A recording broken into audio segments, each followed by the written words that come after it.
مفتی طارق مسعود کے بیانات کے لیے مفتی صاحب کے آفیشیل چینل مفتی طارق مسعود سپیچز کو سبسکرائب کریں۔ الحمد لله نحمده ونستعينه ونستغفره ونؤمن به ونتوكل عليه ونعوذ بالله من شرور أنفسنا ومن سيئات أعمالنا من يهده الله فلا مضل له ومن يضلل فلا هادي له ونشهد أن لا إله إلا الله وحده لا شريك له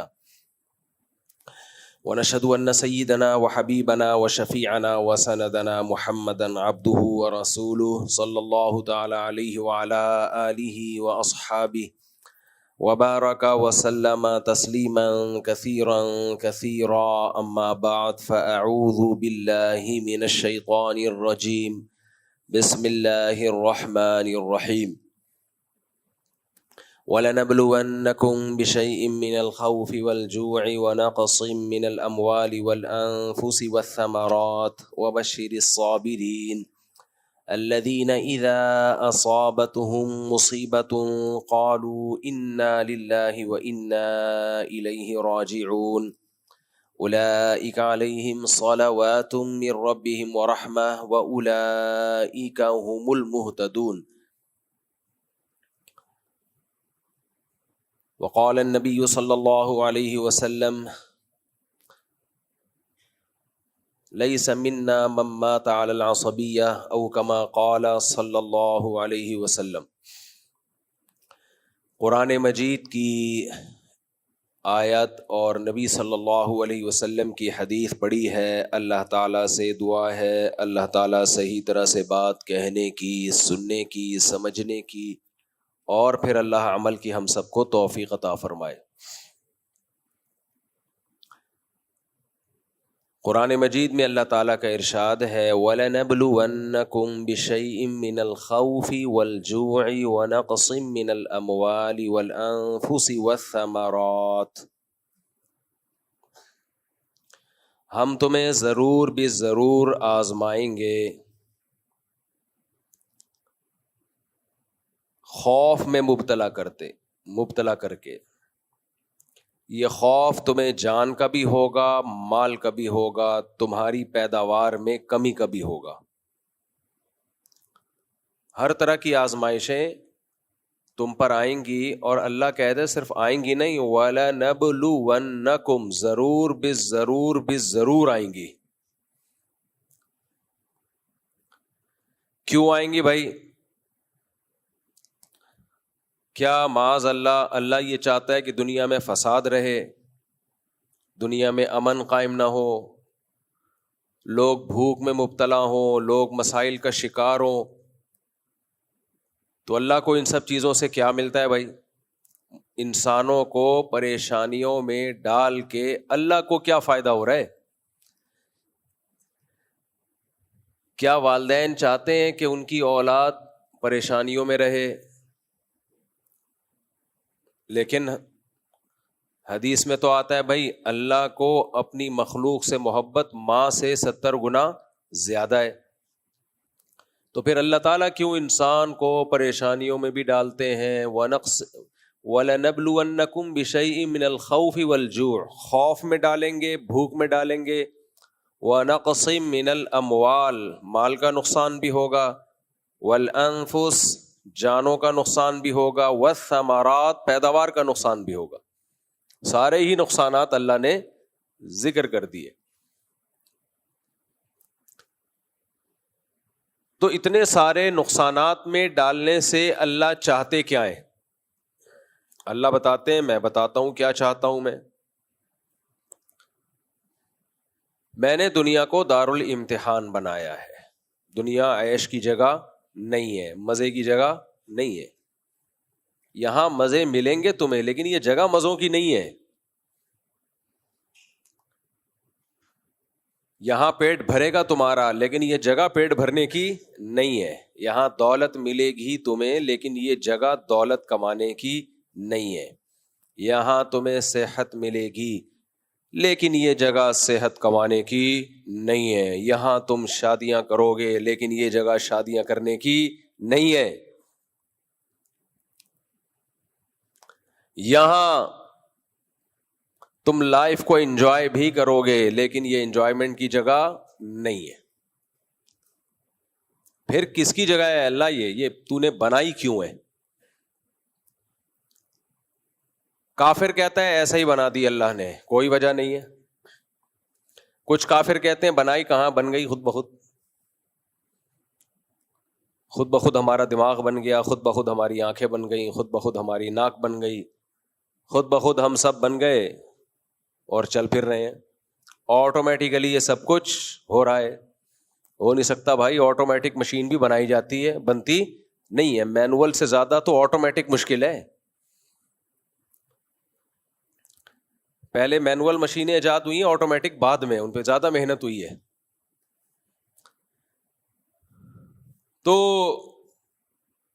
آٹو پہ بھی سیٹ ہونے میں ٹائم لگتا ہے.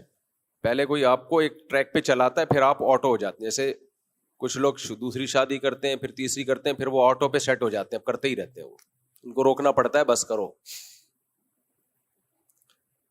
کچھ لوگ میلے رہتے ہیں, گندے میلے گندے رہ کے سیٹ ہو جاتے ہیں کس پہ؟ میل کچیل پہ. کچھ صاف ستھرے رہ کے سیٹ ہو جاتے ہیں کس پہ؟ صفائی پہ. اب ان کو صفائی ستھرائی کی ترغیب دینے کی ضرورت نہیں ہوتی بھائی, وہ اسی پہ سیٹ ہو گئے. لیکن شروع میں سیٹ کوئی کرتا ہے یا خود آپ ہوتے ہیں؟ یہ کام آٹومیٹیکلی نہیں ہوتا. تو کافر تو آرام سے جان چھوڑا لیتا ہے. وہ کہتا ہے بھائی یہ جو دنیا میں حوادث ہو رہے ہیں, جنگیں ہو رہی ہیں, میزائل آ رہے ہیں, ڈرون آ رہے ہیں, یہاں سے جا رہے ہیں, ادھر سے تشریف لا رہے ہیں, اور سائرن بج رہے ہیں جنگ کے, یہ سب کیا ہے؟ نیچرل, آٹومیٹیکلی یہ ہو رہا ہے, چلتا رہے گا ایسے.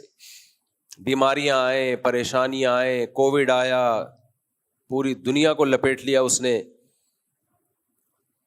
موتیں ہوتی ہیں, ایکسیڈنٹ ہوتے ہیں. تو وہ اس کے پاس تو اس نے ایک جواب تراشا ہوا ہے جس کا قرآن نے بھی تذکرہ کیا, ان ہی الا حیاتنا الدنیا نموت ونحیا وما یہلکنا الا الدہر. بھائی یہ نیچرل ہے, دنیا کی زندگی ہے, اور زمانے کے تصرفات ہیں. زمانہ کسی کو اٹھاتا ہے, کسی کو گراتا ہے. زمانہ کبھی خوشیاں دیتا ہے. لوگ کہتے ہیں نا ٹائم, پہلے کہتے تھے وقت کی بات ہوتی ہے, بندے دی بات ہوتی ہے, تے وقت کی بات ہوتی ہے. اب کہتے ہیں ٹائم کی بات ہوتی ہے.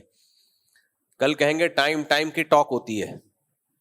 سب کچھ انگلش میں آہستہ آہستہ کنورٹ ہو رہا ہے. امام حضرات نے دعا بھی انگلش میں مانگنا شروع کر دی اب تو. اے اللہ ہماری تمام پرابلمز کو حل فرما دے. تو میں نے کہا امام صاحب کو چاہیے تھا جب اتنی انگلش ہے تو حل کو سولو کہہ دیتے. اے اللہ ہماری تمام پرابلمز کو سولو فرما دے. اور اے اللہ کہنے کی کیا ضرورت ہے؟ او اللہ بولو, او اللہ. آہستہ آہستہ ہم کدھر کو کھسک رہے ہیں؟ سب ادھر کو کھسک رہے ہیں, انگلش کی طرف. انگلش ضرور سیکھو, بین الاقوامی زبان ہے, میری اور آپ کی ضرورت ہے, لیکن اپنی زبان سے رشتہ مت توڑو بھائی. ہم بھی کسی چیز میں بیلنس ہے ہی نہیں, یا تو ادھر کو کھسک جاتے ہیں پورا, یا بالکل ہی دیسی ہو جاتے ہیں. خیر, تو کافر کے پاس تو جواب آسان ہے. کافر جو کافر کا بچہ ہم کہتے ہیں نا جس کو, اس کے پاس جواب کیا ہے؟ آسان ہے. اس کے پاس جواب آسان ہے بھائی, یہ تو خود بخود ہو رہا ہے, آٹومیٹیکلی ہو رہا ہے. کبھی بزنس اوپر جائے گا, کبھی بزنس نیچے جائے گا. اس میں اللہ کہاں ہے؟ وما یہلکنا الا الدہر. دہر ٹائم کو کہتے ہیں, زمانے کو کہتے ہیں, جس کو ہندی میں زمانہ کہتے ہیں. رمضان کو ہندی میں رمضان بولتے ہیں. رمضان میں مسلمان روزے رکھتے ہیں. یہ رمضان میں روزے رکھیں گے. بہرحال زبان کی بات ہوتی ہے, ٹائم کی بات ہوتی ہے. تو وما یہلکنا الا الدہر. کافر کہتا تھا ہمیں زمانہ ہلاک کرتا ہے, زمانہ ہمیں نوازتا ہے. نبی صلی اللہ علیہ وسلم نے فرمایا لا تسبوا الدہر, زمانے کو برا مت کہو. اس لیے کہ زمانہ کچھ نہیں کرتا، اصل میں کرتا کون ہے؟ اللہ کرتا ہے. یہاں مقصد یہ ہے کہ زمانے کی طرف یقینی نسبت، حقیقی نسبت نہ کرو، مجازن تو نسبت ہو جاتی ہے. کہ حقیقت میں کون کر رہا ہے بھائی؟ اللہ. کافر کو دھوکہ اس سے ہوتا ہے کہ اللہ جب کوئی کام کرتا ہے تو اس کے لیے سبب اختیار کرتا ہے. جو سبب اللہ نے پیدا کی ہے نا، انہی اسباب، تو اس کی توجہ اسباب کی طرف چلی جاتی ہے، اللہ کی طرف نہیں جاتی. اب دیکھو 2 دکانیں ہم نے دیکھی ہیں اس طرح بہت، 2 دکانیں، دونوں لسی کی دکانیں ہیں، ذائقہ سیم. ایک کی دکان ایسی چل رہی ہے کہ روکنے سے رک نہیں رہی، وہ کسٹمر کو بھگا رہا ہے، یہ میں نے خود اپنی آنکھوں سے دیکھا ہے. اور دوسرا بیٹھ کے مکھیاں مار رہا ہے. وہ کہہ رہا ہے کوئی نہ پیے، کم از کم مکھی تو نہ پیے نا. لوگ نہ پیے کوئی بات نہیں ہے، لیکن یہ دکان میں نے مکھیوں کے لیے نہیں کھولی.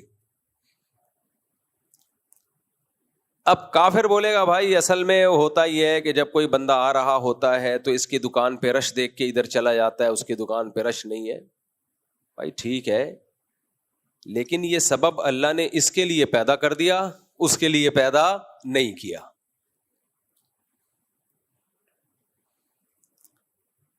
تو جو اللہ کو مانے گا وہ اللہ کی طرف نسبت کرے گا. ہم دن اور رات اپنے اسباب کو ٹوٹتا ہوا دیکھتے ہیں. میرے والد صاحب اکثر ایک واقعہ بیان کیا کرتے تھے. پاکستان نیوی میں ایک ہارٹ اسپیشلسٹ ڈاکٹر تھے، جو ہارٹ اسپیشلسٹ نہیں بلکہ ہارٹ اسپیشلسٹ کے ٹیچر تھے. یعنی جو اسپیشلائزیشن کر رہے تھے ان کو پڑھایا کرتے تھے. کتنے بڑے اسپیشلسٹ ہوں گے. اور وہ ڈائیگرام بنا کے، پوری تصویر بنا کے سمجھا رہے تھے کہ دیکھو ہارٹ اٹیک ایسے ہوتا ہے اور اس سے بچنے کی یہ تدبیریں ہیں. والد صاحب نے بتایا کہ ٹیچنگ کے دوران، پڑھانے کے دوران ان کو اٹیک ہوا اور ان کی ڈیتھ ہو گئی. لو بھیا کر لو کیا کرنا ہے. ڈاکٹر ہمیں کہتے ہیں اپنا کولیسٹرول چیک کر کے رکھو، کروانا چاہیے بھائی. 40-50 سال کے بعد مسائل آتے ہیں. بلڈ پریشر چیک کرو، ہر چیز تمیز سے چل رہی ہے. جو ڈاکٹر لوگوں کو کہتا ہے ظاہر ہے وہ خود بھی کر رہا ہوگا. اور جو ہارٹ اسپیشلسٹ ہے اس کی تو فیلڈ ہی یہی ہے. اس نے اپنا کولیسٹرول، خون میں کتنا گاڑھا پن ہے، اور ECG اور یہ سارے ٹیسٹ کروا کے رکھے ہوں گے کہ نہیں رکھے ہوں گے؟ کیا خیال ہے بھائی؟ ایک دم رپورٹیں کلیئر. اور آپ ابھی پڑھا رہے ہیں کہ جی یہ بلاکیج ہوتی ہے، اس کا خیال کرنا چاہیے، پراٹھے نہیں کھانے چاہیے، فیٹ مت لو وغیرہ وغیرہ، چینی کم کرو. یہ سب وہ رپورٹیں وہیں دھری کی دھری رہ گئیں، اور وہ صاحب گرے اور ان کی ڈیتھ ہو گئی. یقیناً اس کا بھی کوئی سبب ہوگا، اس کا بھی کوئی سبب ہوگا، لیکن اس سبب کو پیدا کرنے والا کون ہے بھائی؟ اللہ ہے. سبب کیا ہوگا؟ ڈاکٹروں سے پوچھو تو کہتے ہیں کوئی کرنٹ آ رہا ہوتا ہے دل میں. وہ کرنٹ، جیسے ہمارے یہاں لائٹ ایک دم چلی جاتی ہے نا، کوئی وجہ ہوتی ہے ہم لوگ کے یہاں لائٹ جانے کی؟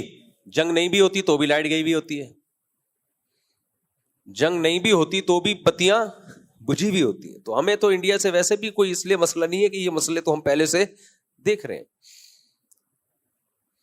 اب ڈرون گر رہے ہیں، اللہ ہدایت دے مودی کو. تو لیکن اللہ سے جنگ کی تمنا نہیں کرنی چاہیے. لیکن کراچی نے اتنے دھماکے پہلے دیکھے ہیں، اتنے دھماکے دیکھے ہیں نا کراچی نے، تو ہمارا امیون سسٹم کافی اسٹرانگ ہوا ہے.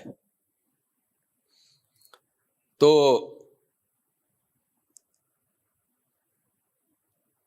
وہ کیا ہوتا ہے کہ ڈاکٹر کہتے ہیں کہ ادھر کرنٹ آتا ہے دماغ سے دل کی طرف، بعض دفعہ بیٹھے بیٹھے وہ کرنٹ ڈسکنیکٹ ہو جاتا ہے، تو آپ کے دل کو انرجی نہیں ملتی، کرنٹ نہیں ملتا، اس سے وہ دھڑکنا چھوڑ دیتا ہے. میں تو ہر طرح کے لوگوں سے، آپ کو ڈرانا مقصد نہیں ہے کہ آپ ڈر جائیں کہ یار کرنٹ ہمارا نہ کہیں غائب ہو جائے. ڈرانا مقصد نہیں ہے, مقصد تو ڈرانا ہی ہے. جب تک ڈرو گے نہیں, اللہ کو مانو گے کیسے, اللہ کی مان کے کیسے چلو گے؟ یہ اتنا زیادہ دنیا سے دل لگا کے جو ہم بیٹھ گئے ہیں نا, ہر شخص نے یہ فرض کر لیا کہ میں 100 سال جیوں گا, مجھے کچھ بھی نہیں ہوگا, میں تو جوان ہوں, میری رپورٹیں کلیئر ہیں, میں نہیں مروں گا. احمقوں کی اس جنت سے فوراً سے پہلے نکل آؤ. احمقوں کی جنت پتہ ہے کسے کہتے ہیں؟ سارے جہنم کے اسبابوں اور بندہ سمجھ رہا ہو کہ میں بیٹھا ہوا کہاں ہوں جنت میں, اس کو کہتے ہیں احمقوں کی جنت. تو مقصد آپ کو ڈرانا ہی ہے کہ کسی بھی وقت مر سکتے ہو. ایک بم تو وہ وہاں سے آنے کا خطرہ ہے, لیکن ایک بم ہماری باڈی میں بم لگے ہوئے ہیں, گرنیڈ فٹ ہوئے ہوئے ہیں, کوئی بھی کسی وقت پھٹ سکتا ہے. تو میرے ہر طبقے سے ملنا ہوتا ہے, بڑے بڑے ڈاکٹرز اور ہر فیلڈ کے ڈاکٹروں سے. تو یہ جو ہارٹ اسپیشلسٹ ڈاکٹر ہوتے ہیں نا, ان سے میں نے ایک دفعہ پوچھا کہ ہم تو دیکھتے ہیں کچھ لوگوں کو کوئی ہارٹ کا پرابلم نہیں ہوتا, پھر بھی مر جاتے ہیں وہ. جیسے آپ نے دیکھا ہوگا کچھ فٹ بالر ہیں, کھیل کے دوران مر گئے. اگر انہیں انجائنا کا کوئی پرابلم ہوتا, بلاکیج ہوتی, تو اتنی تیز بھاگ سکتے وہ؟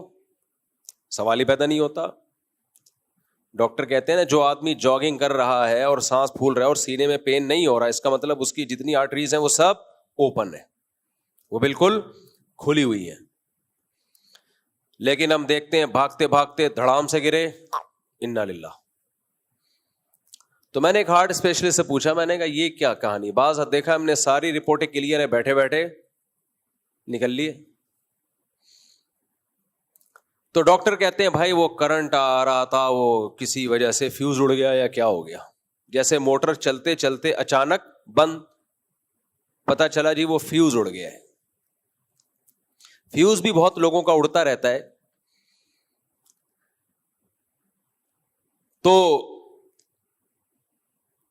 کافر کہے گا بھائی دیکھو وہ تو ایک نیچرل ہے, وہاں سے کرنٹ آتا ہے اور اچانک ڈسکنیکٹ ہو جاتا ہے تو مرنا ہے. بھائی بات یہ ہے کہ اللہ نے, جو اللہ دل کو اتنا مضبوط بنا سکتا ہے کہ 100 سال دھڑکتا رہے, وہ اللہ جس نے بچے کی پیدائش سے لے کے 60 سال 50 سال تک اس کرنٹ کو ڈسکنیکٹ نہیں ہونے دیا, وہ ایسا سسٹم بنا سکتا تھا نا کہ موت تک ڈسکنیکٹ نہ ہوتا. اس نے اس میں ایک سقم کیوں رکھا ہے, ایک فالٹ کیوں رکھا ہے؟ کبھی کبھار وہ ڈسکنیکٹ بھی ہوتا ہے. وہ فالٹ اس نے اس لیے رکھا ہے بتانے کے لیے کہ میں نے تمہیں لوہے کا نہیں بنایا, میں نے تمہیں ایسا بنایا ہے کہ کوئی بھی کسی بھی ٹائم پہ مر سکتا ہے. اے اللہ, جاپانی جب مشین بناتے ہیں تو وارنٹی دیتے ہیں 20 سال کی, 30 سال کی, 100 سال کی, 500 سال کی وارنٹیاں بھی ہیں. اور تو احسن الخالقین ہے, فتبارک اللہ احسن الخالقین. تو سب سے اچھا بنانے والا ہے, اور تو 1 منٹ کی بھی وارنٹی نہیں دے رہا ہے. بھائی 1 سیکنڈ کی بھی اللہ گارنٹی نہیں دے رہا کسی کو کہ تو بچے گا, عصر تک بچے گا یا ظہر تک بچے گا یا کل تک بچے گا یا 50 سال تک بچے گا. کسی ایک کی بھی کوئی گارنٹی ہے نہیں ہے. تو کیا مطلب؟ ایک طرف اللہ کہہ رہے ہیں تبارک اللہ احسن الخالقین, سب سے بہتر بنانے والا کون ہے؟ میں ہوں. جاپان جب کوئی مشین بناتا ہے, روبوٹ بناتا ہے, ہو سکتا ہے ایسے روبوٹ بھی ہوں جن کی 100 سال کی گارنٹیاں ہوں.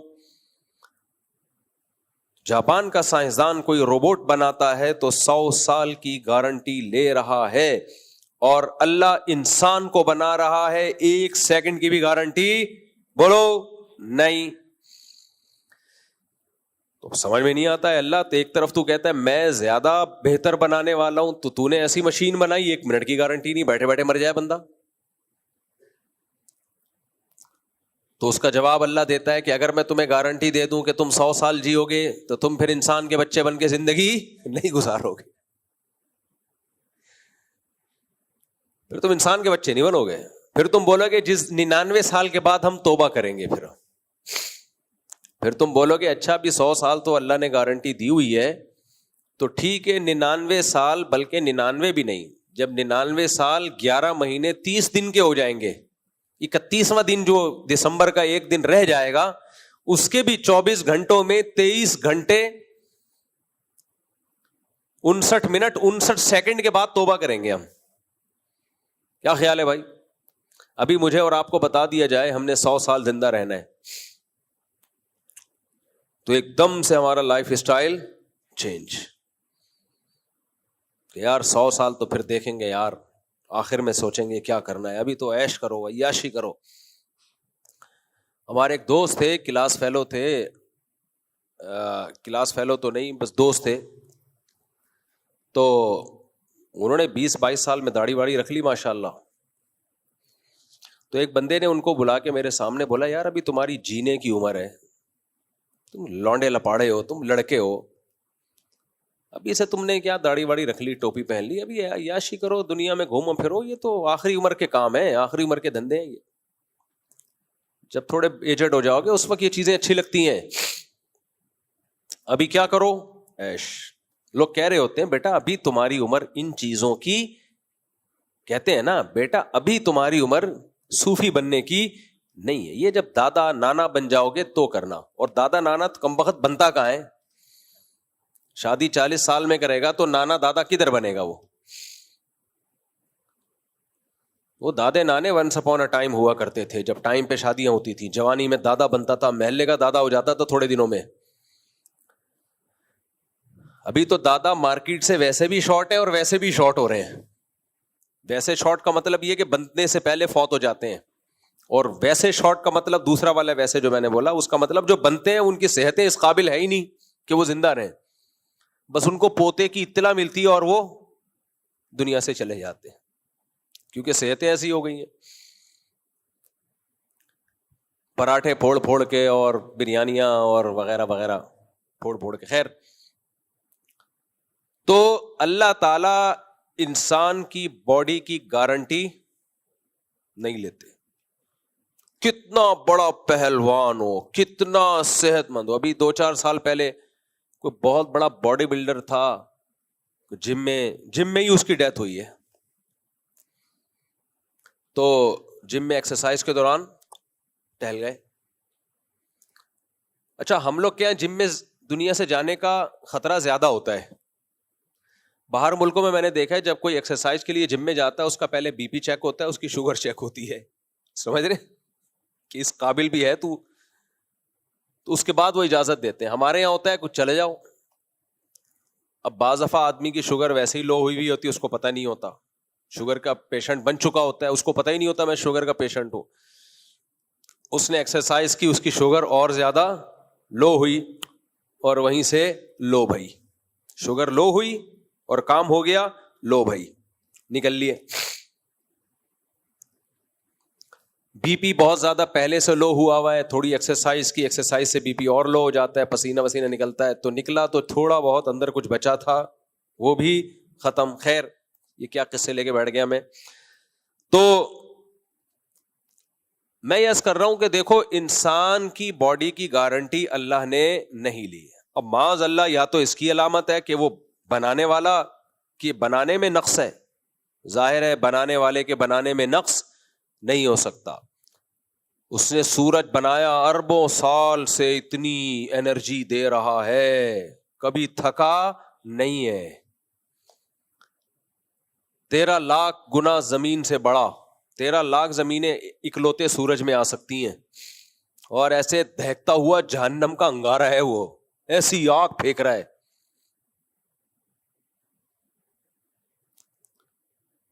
لوہا پگھل جاتا ہے, کیا ٹیمپریچر ہے لوہے کے پگھلنے کا؟ 50-55. تو پانی نہیں ابلتا 50-55 پہ, خیر 460 ڈگری پہ. بھائی صحیح نالج دینا, پھینکنا نہیں. تو 5 لاکھ ڈگری سینٹی گریڈ سورج کا ٹیمپریچر. پگھلنے کا لفظ ہلکا ہے, ایسا تباہی مچا دے کہ برباد کر دے. تو اللہ نے بنایا وہ, اور پتہ نہیں کہاں سے اس میں گیس آ رہی ہے. دیکھو ہمارے ہاں گیس آتی نہیں ہے, بل بہت آتا ہے. ایک صاحب کے یہاں بہت زیادہ گیس کا بل آیا, کہتے ہیں کہ جہنم سے کنیکشن لے لیا ہے کیا. پاکستانی قوم جو ہے باتوں میں بہت تیز ہو گئی, کہہ رہے ہم نے کوئی جہنم سے تھوڑی کنیکشن لیا ہوا بھائی, جو اتنا بل بات دے دیا. تو کتنا ایندھن اللہ نے سورج میں ڈالا، جلا جا رہا ہے کروڑوں اربوں سال سے.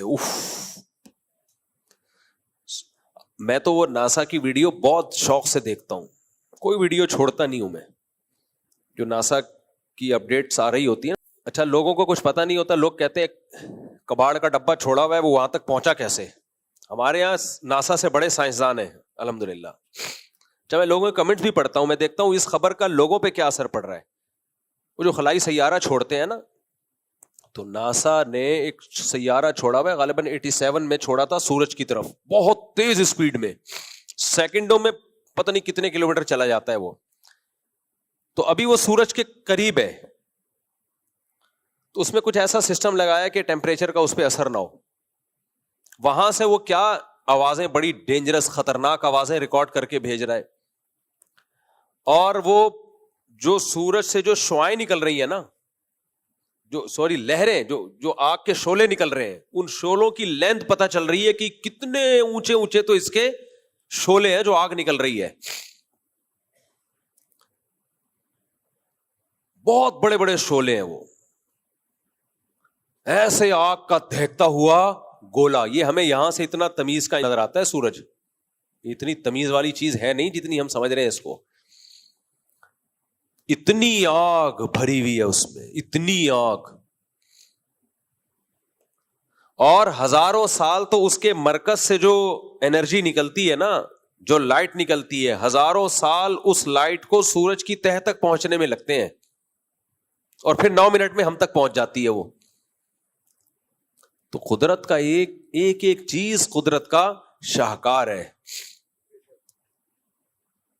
اور کمال کی بات ہے، وہ سورج کیا کر رہا ہے؟ زمین کو اپنے محور پہ گھما رہا ہے، زمین چاند کو اپنے محور پہ گھما رہی ہے، زمین چاند کو اپنے گرد گھماتے ہوئے سورج کے گرد بھی گھوم رہی ہے، اور سورج ان سیاروں کو اپنے گرد گھماتے ہوئے کہکشاں کے گرد گھوم رہا ہے. یہ ایسے چھپ چلتے چلے جا رہے ہیں تمیز سے، پریڈ ہو رہی ہے پوری. ما ترى في خلق الرحمن من تفاوت. تبارک الذی میں سورہ ملک میں اللہ کہتے ہیں فارجع البصر هل ترى من فطور ثم ارجع البصر كرتين ينقلب اليك البصر خاسئا وهو حسير. کہ تو اس کائنات کی وسعتوں میں ذرا نظر اٹھا کے دیکھ، تجھے خدا کی بنائی ہوئی چیزوں میں کوئی عیب نظر نہیں آئے گا. اللہ کہتے ہیں ایک دفعہ ذرا نظر گھما، ثم ارجع البصر، نظر گھما کے تھک گیا ہے، بیٹھ گیا ہے، دوبارہ ایک دفعہ ہمارے کہنے پر دوبارہ نظر اٹھا کے دیکھ، آسمانوں کی وسعتوں میں غور کر. اس وقت آسمانوں کی وسعتوں میں غور کرنا ممکن تھا نہیں، بس یوں نظر اٹھائی یہی. آج تو آسمانوں کی وسعتوں میں غور کرنا آسان ہے، کتنے بڑے بڑے سیارے چھوڑے ہوئے سائنسدانوں نے.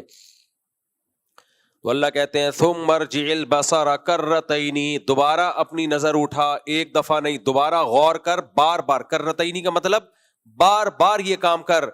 ینقلب الیک البصر خاسئا، اے کافر جو خدا کی تخلیق میں عیب نکالتا ہے، تیری نظر تجھ پر واپس لوٹے گی اور ذلیل بھی ہو چکی ہوگی، وہو حسیر، اور تھک چکی ہوگی. بعض دفعہ ذلت ہوتی ہے، تھکتا نہیں آدمی، وہ کہتا ہے دوبارہ ٹرائی کرتا ہوں میں. آپ گئے کسی طاقتور سے لڑنے کے لیے، اس نے ایک تھپڑ لگا دیا آپ کو، آپ ذلیل تو ہو گئے سب کے سامنے لیکن ابھی تھکے نہیں ہو. آپ کہتے ہو چلو دوبارہ ٹرائی کریں گے. دوبارہ گئے، اس نے پھر ایک چپیڑ لگا دیا، پبلک میں پھر ذلیل ہو گئے لیکن ابھی آپ تھکے نہیں ہو. ایک وقت آتا ہے مار کھاتے کھاتے آپ ذلیل تو ہو رہے ہو، تھک بھی جاتے ہو، بولتے ہو بھائی یہ نہیں ہو سکتا، اب میں دوبارہ یہ کوشش نہیں کروں گا. تو اللہ کہتے ہیں اس کائنات کی وسعتوں میں جب تم غور کرو گے، اس کائنات کی وسعتوں میں، آسمانوں میں دیکھو گے، غور کرو گے، نظر دوڑاؤ گے، تو ایک دفعہ جب نظر دوڑاؤ گے کہ اللہ کی بنائی ہوئی تخلیق میں کوئی عیب نکالیں ہم، تو تمہاری نظر ذلیل ہو جائے گی، تھکے گی نہیں. تم کہو گے دوبارہ ہم تحقیق کریں گے، بھائی شاید کچھ اللہ کی بنائی ہوئی مخلوق میں کوئی عیب ہم تلاش کر سکیں. لیکن جب بار بار ہمارے مشورے پر یہ کام کرو گے، ہم تمہیں حکم دے رہے کرو، تو ایک وقت آئے گا خاسئن بھی ہوگی، حسیر بھی ہوگی، حسرت سے تھکی ہوئی اور ذلیل بھی ہو چکی ہوگی.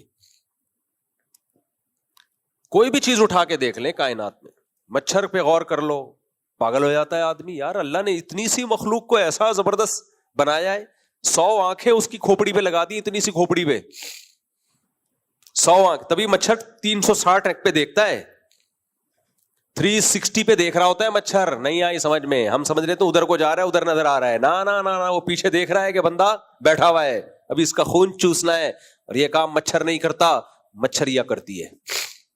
مادہ مچھر خون چوستی ہے, نر مچھر خون. کچھ چیزیں کامن ہوتی ہیں, استغفر اللہ. تو مادہ مچھر کیا کرتی ہے؟ خون چوستی. نر مچھر نہیں, وہ مادہ مچھر کو انڈے دینے ہوتے ہیں نا, تو اس کے لیے اس کو خون چاہیے ہوتا ہے.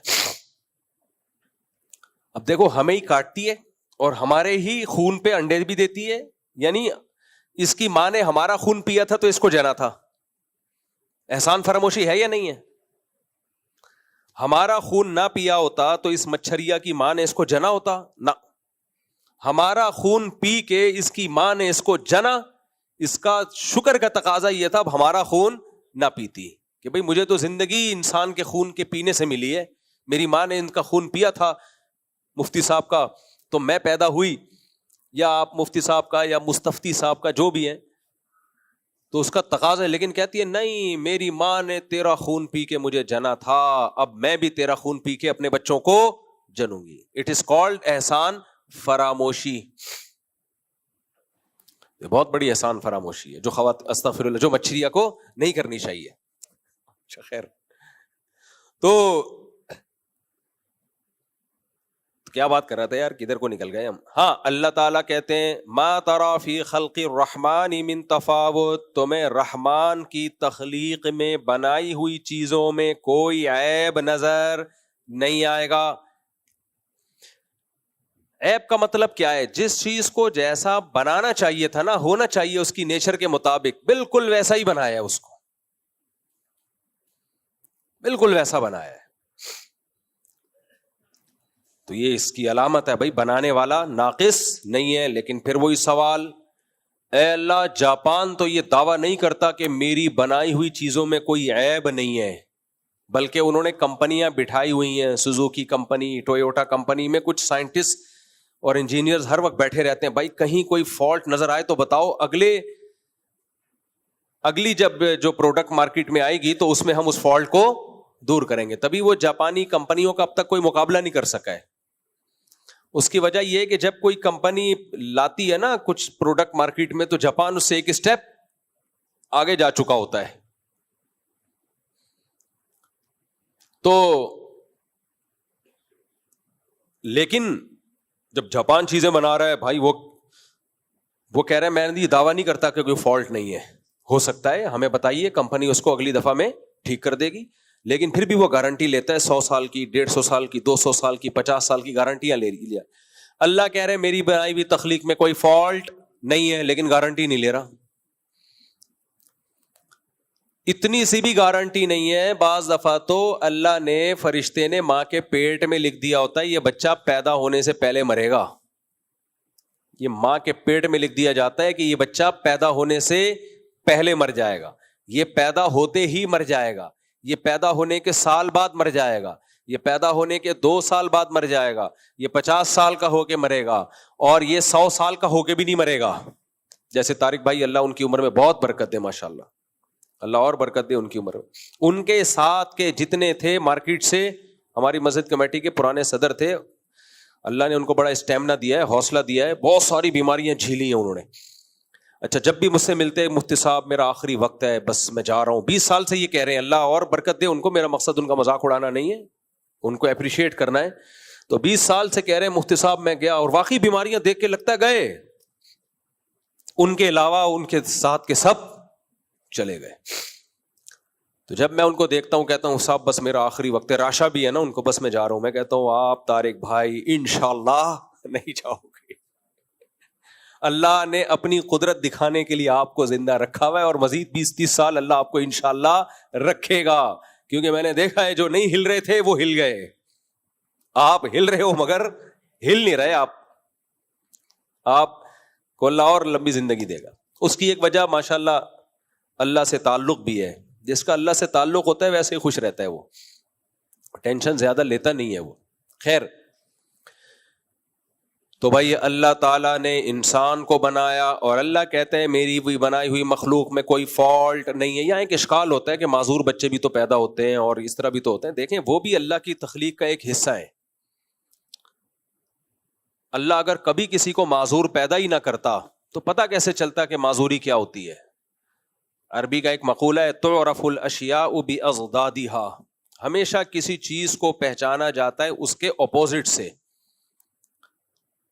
نابینا اگر نہ ہوتے تو آنکھوں کی نعمت کا پتہ نہ چلتا. تو اس 100 میں ایک آدھ اللہ نے اس لیے رکھا ہے, وہ بھی اللہ کی تخلیق کا ایک حصہ ہے, اس کی حکمتوں کا ایک حصہ ہے.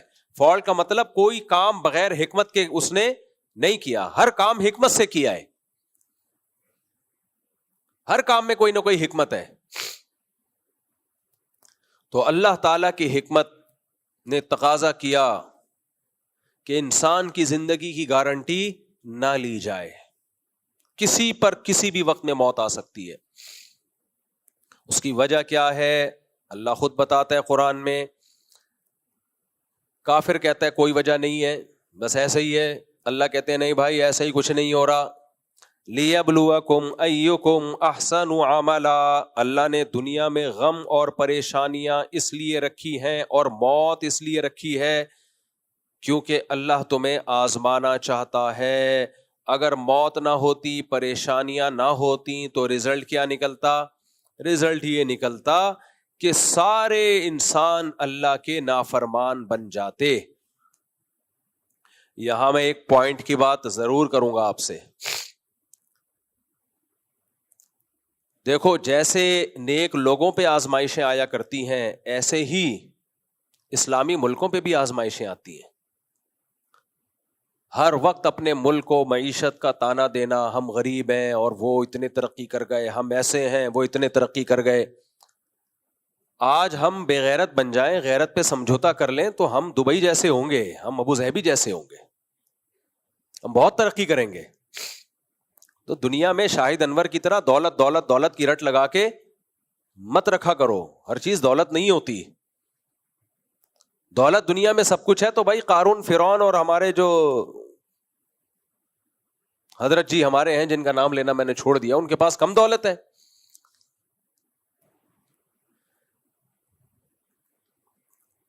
تو دولت دولت دولت دولت دولت ایک پاگل بنا دیا. بھائی دولت کمانے کی کوشش کرو ضرور. جو سستی کاہلی کی وجہ سے غریب ہے اچھا نہیں ہے, لیکن ملے گا ہر ایک کو نہیں. کتنے لوگوں کی کوششیں ضائع جائیں گی, کچھ بھی نہیں آئے گا ان کے ہاتھ میں. اور کچھ لوگوں کو غیرت پہ سمجھوتا کرنا پڑے گا تو دولت ملے گی, اور کچھ لوگوں کو غیرت پہ سمجھوتا نہیں کریں گے تو وہ غریب رہیں گے. آج ہم اپنی ایٹمی طاقت سے دستبردار ہو جائیں, ایٹمی اثاثے ان کے حوالے کر دیں, سونے کے نوالے کھاؤ گے آپ, میں اور آپ. مجھے بہت افسوس ہوتا ہے جب ہم اپنے ہی ملک کے خلاف بہت زیادہ بولتے ہیں. میں پہلے اس بیان کو تھوڑا سا مکمل کروں پھر اس پہ بات کروں گا. تو اللہ نے جب یہ فرمایا نا کہ ہم تمہیں آزمائیں گے ہر طرح سے, اور آخر میں فرمایا وَبَشِّرِ الصَّابِرِينَ, جب ہم تمہیں آزمائیں گے تو صبر کرنے والوں کو آپ خوشخبری سنا دیں. یعنی آزمانے کا مقصد کیا ہوگا؟ بھائی اس کی آواز تھوڑی تیز کریں. آزمانے کا مقصد کیا ہوگا؟ اللہ یہ دیکھنا چاہیں گے کہ کون صبر کرتا ہے اور کون شکر کرتا ہے. ابھی آزمائشیں دو طرح کی ہوتی ہیں. ایک آپ کی ذاتی زندگی میں آزمائشیں آتی ہیں, کوئی کاروبار کا نقصان ہو گیا, اللہ نہ کرے کسی کا بچہ فوت ہو جائے, اللہ نہ کرے کسی کا کوئی گھریلو جھگڑا ہو, بیماری آ جائے, کینسر آ گیا, کوئی بھی بیماری, کچھ بھی ہو گیا. ایک آزمائش یہ ہوتی ہے. ایک آزمائش ہوتی ہے اجتماعی, قوم پہ ایک آزمائش آئی ہوئی ہے, کنٹری پہ آزمائش آئی ہوئی ہے. تو اللہ کہتے ہیں ہم تمہیں آزمائیں گے, تو اس آزمائش میں اے نبی آپ خوشخبری سنا دیں صبر کرنے والوں کو, خوشخبری سنا دیں صبر کرنے والوں کو. صبر کسے کہتے ہیں اس کو سمجھنے کی ضرورت ہے. ہم میں ہر شخص سمجھتا ہے کہ میں اس مصیبت میں صبر کر رہا ہوں. نا، یہ میرے اور آپ کے کہنے سے ہم صابر نہیں کہلائیں گے. اللہ کہے گا کہ تم صبر کر رہے ہو تو یہ پھر مانا جائے گا کہ ہم کیا ہیں؟ صبر کر رہے ہیں. پہلی بات، جب کوئی غم آئے چاہے اجتماعی ہو انفرادی ہو، جزا فضا نہیں کرنا، ہا ہو ہی ہے چیخنا چلانا اور اپنی اوقات سے اپنے آپے سے باہر ہو جانا. جیسے کہ آج ہو گئے ہیں. جب میں کمنٹس دیکھتا ہوں نا، ایک میزائل آ کے گرا تو کمنٹس آپ دیکھیں، وہاں سے یہاں تک میزائل چل کے آ کیسے گیا، گر کیسے گیا، ہمارا میزائل سسٹم کہاں گیا. یہ رونا وہ دیہاتوں میں جو عورتیں نہیں ہوتی جو جنازے دیکھ کے پیٹ رہی ہوتی ہیں، یہ وہ اسٹائل ہے. جنگ ہو رہی ہے بھائی، اگر بٹن دبتے ہی میزائل پھٹنا شروع ہو جائے تو جنگ کس بات کی؟ آزمائشوں کے موقع پہ قوم کو متحد ہونا پڑتا ہے، اپریشیٹ کرنا پڑتا ہے اپنی عسکری قوتوں کو. نبی کی سیرت میں ہمیں کیا ملتا ہے؟ غزوہ احد میں صحابہ کو شکست ہوئی ہے، باقاعدہ فرار ہوئے ہیں، لیکن نبی نے ان کو یہ نہیں کہا کہ تم بھاگنے والے ہو، فرمایا نہیں، تم پلٹ کے حملہ کرنے والے ہو. خالصتاً شکست کو بھی ان کی حوصلہ افزائی کا ذریعہ بنایا جا رہا ہے. فرمایا صحابہ تو شرمندہ ہوئے کہ یا رسول اللہ ہم تو بھاگنے والے ہیں. فرمایا نا بھاگنے والے نہیں ہو، یہ تو ہو جاتا ہے جنگ میں، تم تو پلٹ کے اب حملہ کرو گے. کیسا حوصلہ ملا صحابہ کو، دوبارہ پلٹ کے حملہ کیا انہوں نے. اور ہم جنگ جیت رہے ہیں، اس کے بعد بھی نیگیٹو لوگ کیا کر رہے ہیں؟ ایسا تاثر دے رہے ہیں کہ ہم ہار رہے ہیں. یہ بہت دماغ میں بھوسا بھر گیا ہے، بہت زیادہ. اتنا کسی قوم کی کھوپڑی خراب نہیں ہوتی جتنی ہماری کھوپڑی خراب ہو گئی ہے. جنگوں میں میزائل بھی آتے ہیں، گرتے بھی ہیں، ڈرون حملے بھی ہوتے ہیں. یہ نہیں دیکھ رہے کہ اتنے ڈرونز کو گرا دیا ہے، ناکام بنا دیا ہوا میں. جن ڈرونز کو ہٹ کر کے گرایا ہے نا، اس پہ بھی یہ تبصرہ یہاں تک آنے کیوں دیا؟ نہیں یہی بات میرا خیال یہاں تک. اب جو فوجی ترجمان ہیں ان کے مسلسل وضاحتی بیانات، ایکچولی ہم نے آنے اس لیے دیا کہ اتنی ہائٹ پر تباہ کرنے کے لیے زیادہ بڑے میزائل چاہیے تھے تو ہم چاہ رہے تھے نیچے آئیں. اب وہ لڑے گی فوج یا وضاحتی بیانات دیتی رہے گی؟ وہ قوم کو ایک ایک پٹاخہ پھاڑنے پر بھی بتائے گی یہ بم ہم نے اس لیے پھوڑا تھا کہ ایکچولی یہ وجہ تھی، اور یہ میزائل اس لیے آنے دیا تھا یہاں تک، ایکچولی یہ وجہ تھی. جنگ گئی تیل لینے. کبھی کبھار ایسی اتنی ڈپریشن ہوتی ہے. میرا کوئی ذاتی مفاد نہیں ہے. ایک تو پازیٹیو بات کرو، لوگ درباری ملا، سرکاری ملا، فوج سے پیٹ، یہ بکواس شروع کر دیتے ہیں. خدا کی قسم لا الہ الا اللہ، مسجد کے ممبر میں بیٹھا ہوں، 5 روپے تو دور کی بات، 5 آنے بھی ابھی تک کسی فوجی کی طرف سے ہم کو نہ ملے، نہ ملنے کی کوئی امید ہے. ہمارا تو مدرسہ جامعۃ الرشید وہ بیچارہ اس کی تنخواہیں رکی ہوئی ہیں. ابھی رمضان میں چندہ کر کر کے ہم نے ان کو تنخواہیں پوری کی ہیں.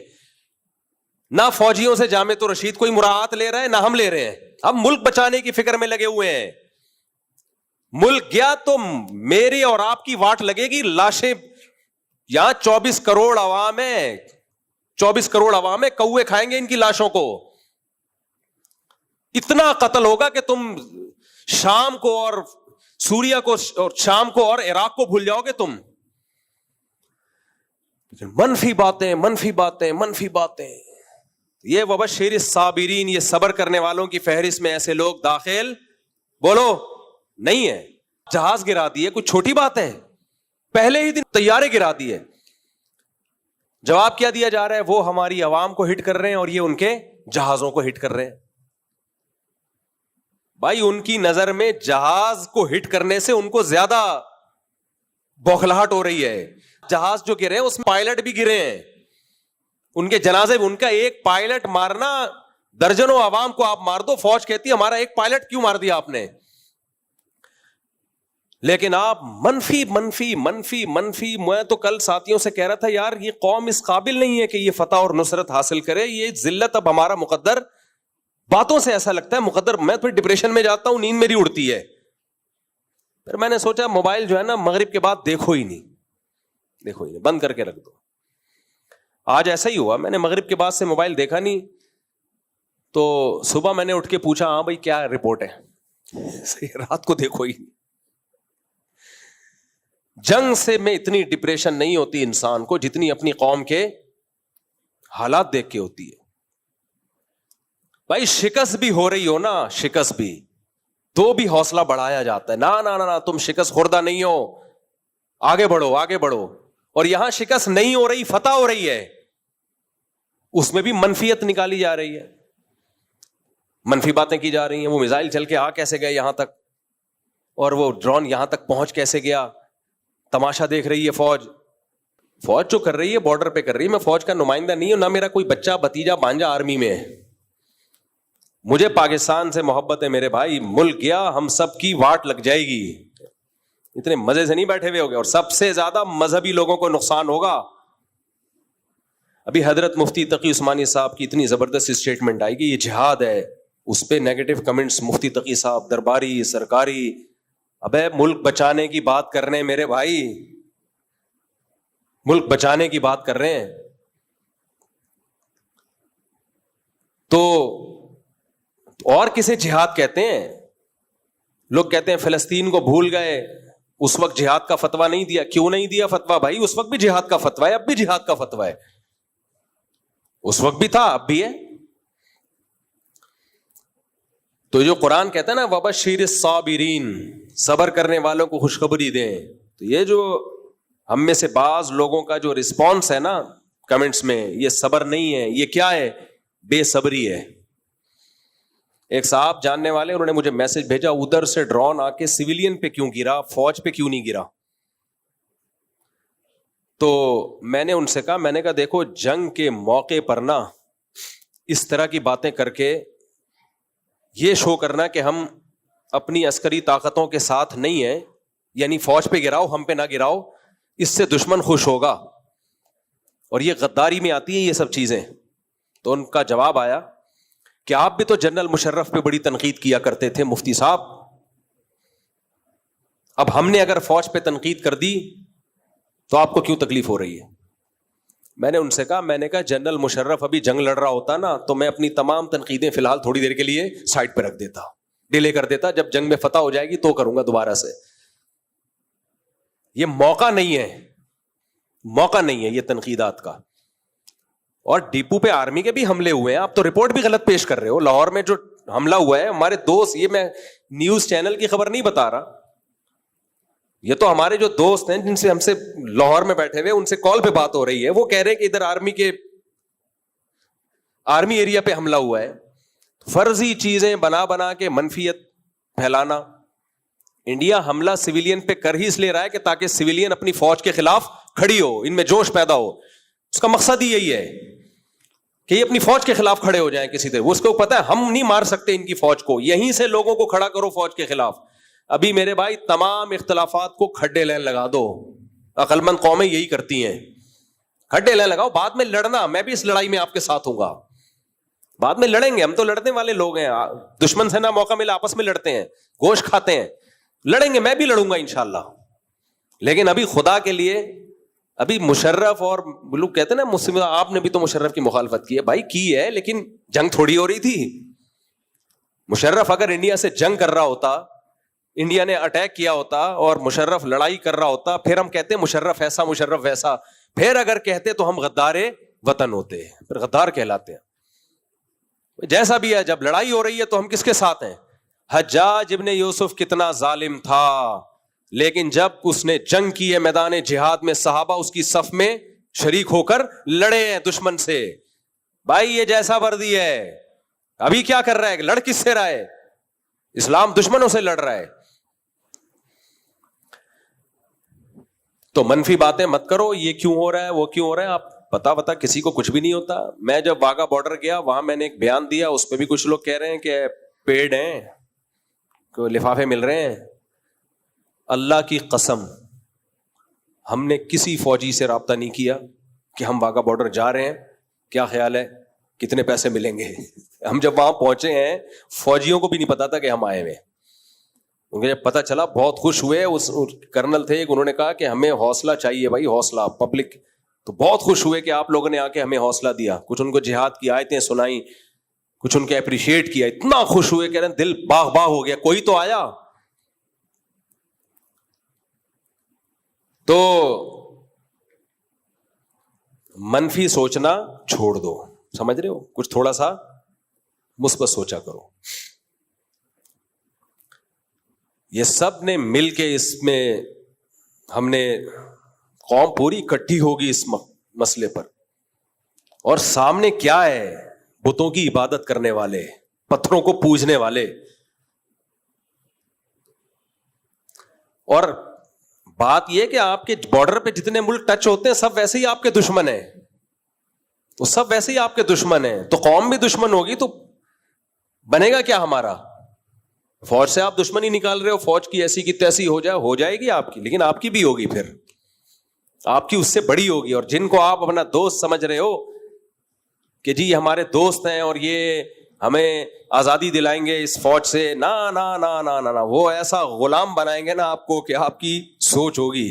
انڈیا کے مسلمانوں کا حال دیکھو, انڈیا کے مسلمان صبح و شام انڈیا کی محبت کے نعرے لگاتے ہیں, مگر انڈیا ان کو اپنا ماننے کے لیے تیار نہیں ہے. وہ بیچارے زندگی ان کی گزر گئی یہی سمجھاتے ہوئے ہم پاکستان کے دشمن ہیں, ہم انڈیا سے محبت کرتے ہیں. انڈیا کہتا ہے جھوٹ بول رہے ہو, حالانکہ وہ کر رہے ہوتے ہیں, وہ ملک کے لیے قربانیاں دے رہے ہیں, لیکن نہیں مانتا مودی. انڈیا سے میری مراد ہے یہ مودی کی گورنمنٹ, یہ نہیں مانتی. کتنا ظلم ہوا ہے احمد آباد میں, مودی نے کتنا ظلم کیا ہے, کتنا ظلم کیا ہے احمد آباد میں مودی نے, کیا کچھ کیا ہے. بابری مسجد شہید نہیں ہوئی, اسی تنظیم کے گنڈوں نے شہید کی ہے بابری مسجد کو, اسی نے احمد آباد کا واقعہ ہوا ہے, یہ سب اسی تنظیم کے کارنامے ہیں. کتنی ویڈیوز آپ نے سوشل میڈیا پہ دیکھی ہیں, مسلمانوں کو ڈنڈے سے مار مار کے قتل کیا جا رہا ہے. وقف کی زمینیں سرکاری املاک میں لی جا رہی ہیں. صدیوں سے جو مسلمانوں کی وقف کی زمینیں تھیں جس سے مسجد اور مدرسے چلا کرتے تھے, مودی سرکار نے آ کے وہ سرکاری تحویل میں لے لی ہیں. طلاق کے مسائل میں مداخلت جو خالصتاً مسلمانوں کے آئلی قوانین ہیں. ڈاکٹر ذاکر نائک پہ پابندیاں, ایک دہشت گردی کا جھوٹا الزام لگا کے ملک بدر کر دیا. تو جو اپنے ملک میں جنہوں نے مسلمانوں کا یہ حشر کیا ہوا ہے, تم کیا سمجھتے ہو فتح کے بعد وہ تمہیں عزت دیں گے؟ تو ہوش کے ناخن لو میرے بھائی. آزمائشوں میں پتہ چلتا ہے کون اپنا اور کون غیر ہے. باقی اختلافات سب کے ہیں, ہم بھی کسی ایک جماعت کو دودھ کا دھلا ہوا نہیں مانتے, ہمارے بھی اختلاف ہیں, لیکن جنگ ختم ہو جائے پھر انشاءاللہ ہم آپس میں لڑیں گے. مجھے بتانا کہاں جا کے پھڈا کرنا ہے, میں دیکھوں گا یہ سوٹیبل جگہ ہے, یا میں تو ہوں پھڈے باز, 4 شادیاں پھڈوں کے بغیر تھوڑی ہو سکتی ہیں. لیکن محاذ پہ بلایا جا رہا اور میں بیوی سے لڑ رہا ہوں, ساس سے لڑ رہا ہوں, سسر سے لڑ رہا ہوں, لوگ بولیں گے بھائی ادھر بم آ رہا ہے, ابھی فی الحال کیا کرو, ادھر جاؤ یار. یہ لڑائیاں چلتی رہیں گی, ساس بہو کی لڑائیاں, سیاسی لڑائیاں, فوج اسٹیبلشمنٹ سے لڑائیاں, سسٹم جو ہمارے الیکشن ہوئے ہیں وہ کس سے ہوئے ہیں, سسٹم ساری دنیا کو پتا ہے. لیکن مجھے غم اس لیے نہیں ہوتا کہ پہلی دفعہ تھوڑی ہوا ہے, تو ہمیشہ سسٹم سے ہی ہوتے ہیں. اب جو غم پہلی دفعہ پہنچتا ہے نا اس پہ انسان کو تکلیف ہوتی ہے. جو جس غم کے ہم پیدا ہی اس غم میں ہوئے ہو تو اس غم کی کیا تکلیف ہے یار. تو الیکشن شفاف کبھی پہلی دفعہ یعنی پہلی دفعہ تھوڑی ہوا ہے, یہ ایسے ہی چلتا ہے بھائی صاحب, مارکیٹ میں یہی چل رہا ہے. اوریجنل عدل و انصاف صرف کہاں ملے گا؟ آخرت میں ملے گا. دنیا میں ایسے ہی چلتا ہے, سسٹم کے تحت یہ سب کچھ. گھروں میں کون سا سسٹم ہے؟ سسٹم ہی تو ہے گھروں میں بھی. 100% گھروں میں کون سا کوئی عدل و انصاف کا نظام ہے؟ شوہر سچ بولتا ہے گھر میں؟ دیر سے آتا ہے تو کیا سچ بولتا ہے کہ میں فلم دیکھ کے آ رہا ہوں یا کہاں سے گھوم کے آ رہا ہوں؟ وہ یہی بتائے گا کہ میں مدنی مسجد گیا ہوا تھا, شب جمعہ کا بیان سن کے آ رہا ہوں. ایک آدمی شراب پی کے آتا تھا نا تو بیوی سے پٹتا تھا. ایک دن وہ آیا, دیوار پھلانگ کے آیا تاکہ بیوی کو پتہ نہ چلے کہ میں لیٹ آ رہا ہوں, اور گھر میں لیپ ٹاپ کھول کے بستر پہ بیٹھ گیا کہ میں آفس ورک کر رہا ہوں, جیسے بہت پہلے سے آیا ہوں. بیگم آئی, بیگم نے بولا پھر پی کے آیا ہے؟ کہہ رہا نہیں بیگم میں تو 1 گھنٹے سے آفس ورک کر رہا ہوں. کہہ رہی کم بخت پھر بریف کیس کھول کے کیوں بیٹھا ہوا ہے؟ شراب کی وجہ کیا کھول کے بیٹھا ہوا تھا؟ بریف کیس کھول کے. تو تو ہماری دشمنی نہ انڈیا کے مسلمانوں سے ہے نہ انڈیا کے اسٹیٹ سے ہے. انڈیا ایک اسٹیٹ ہے, ریاست ہے, جیسے دوسری ریاستیں ہوتی ہیں. ہمارا دماغ نہیں خراب کہ بلا وجہ ریاستوں سے ہم پنگے لینا شروع کریں. لیکن جو انڈیا کی موجودہ گورنمنٹ ہے, گورنمنٹ اس سے ہماری دشمنی ہے, اس کو ہم نہیں چھوڑے گا. صحیح ہے, اس کو نہیں چھوڑے گا انشاءاللہ. اور اس جنگ میں اگر ہمارا کوئی نقصان ہوتا ہے جانی یا مالی تو اس پہ ہم نے واویلا نہیں کرنا, کیوں مر گئے, فوج کہاں ہے. جنگ میں مریں گے بھی ماریں گے بھی. فَيَقْتُلُونَ وَيُقْتَلُونَ, قرآن کہتا ہے لڑتے ہیں, مارتے بھی ہیں, مرتے بھی ہیں, سب کچھ ہوگا. اور اس سے بڑی بات یہ فوجی کیوں نہیں مر رہے, فوجی مر گئے تو تم کیا کرو گے پھر, تیرا کیا ہوگا کالیا. اس پہ تو خوش ہونا چاہیے فوجی نہیں مر رہے, حالانکہ وہ بھی شہادتیں پیش کر رہے ہیں, ایسا نہیں ہے کہ وہ ان کو کچھ نہیں ہو رہا. تو مثبت سوچ رکھو, ورنہ دماغ نے ایک دن برین ہیمریج سے پھٹ کے مر جاؤ گے کسی دن. جو آدمی منفی سوچتا ہے نا, منفی یہ کیوں ہے, جیسے فسادی, کچھ مرد فسادی ہوتے ہیں گھروں میں, کچھ فسادی عورتیں, دفتروں میں مرد ہوتے ہیں کچھ فسادی.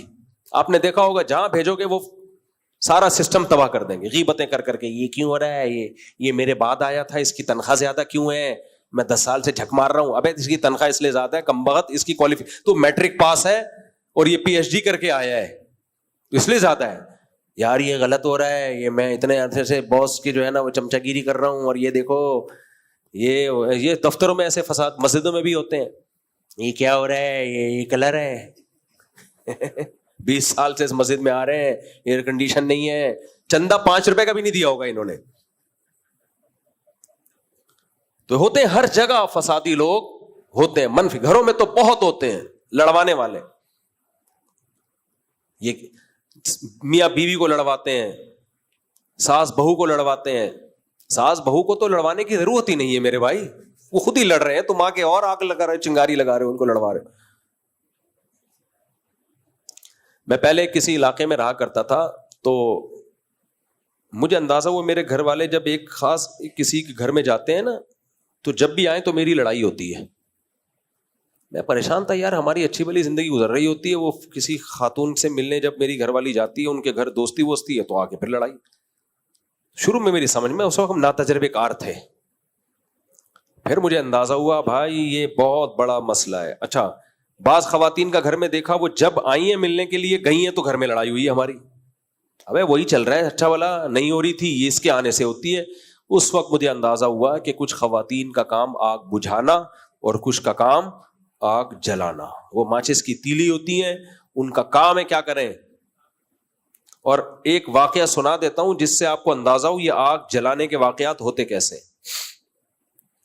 ہمارے ایک دوست نے دعوت کی, اس وقت اتفاق سے میری صرف 2 تھیں, اللہ معاف فرمائے, کہتے ہوئے بھی شرمندگی ہوتی ہے, صرف 2, لیکن بہرحال مجبوری تھی, اکٹھی 4 ہو نہیں سکتی تھی.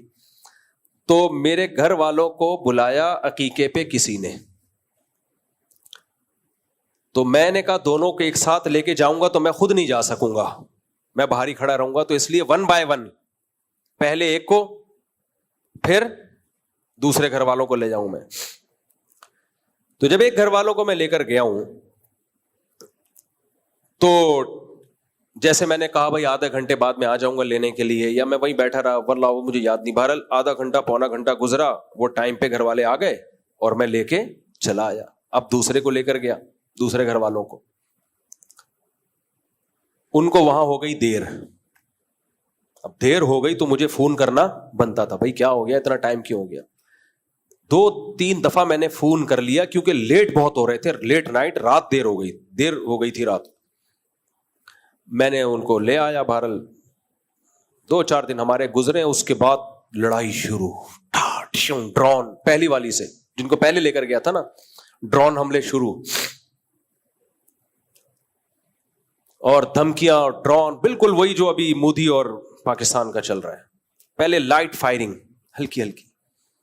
کیا آپ کے دل میں میری کوئی ویلیو نہیں ہے, یہ ابھی جنگ کا سائرن بج رہا ہے, یہاں سے ابتدا ہوتی ہے, آپ کی دل میں میری کوئی ویلیو نہیں. کیوں ویلیو نہیں ہے, میں گھر کا کرایہ دے رہا ہوں, بچوں کی فیسیں دے رہا ہوں, ٹائم دے رہا ہوں, اور ویلیو کسے کہتے ہیں. نا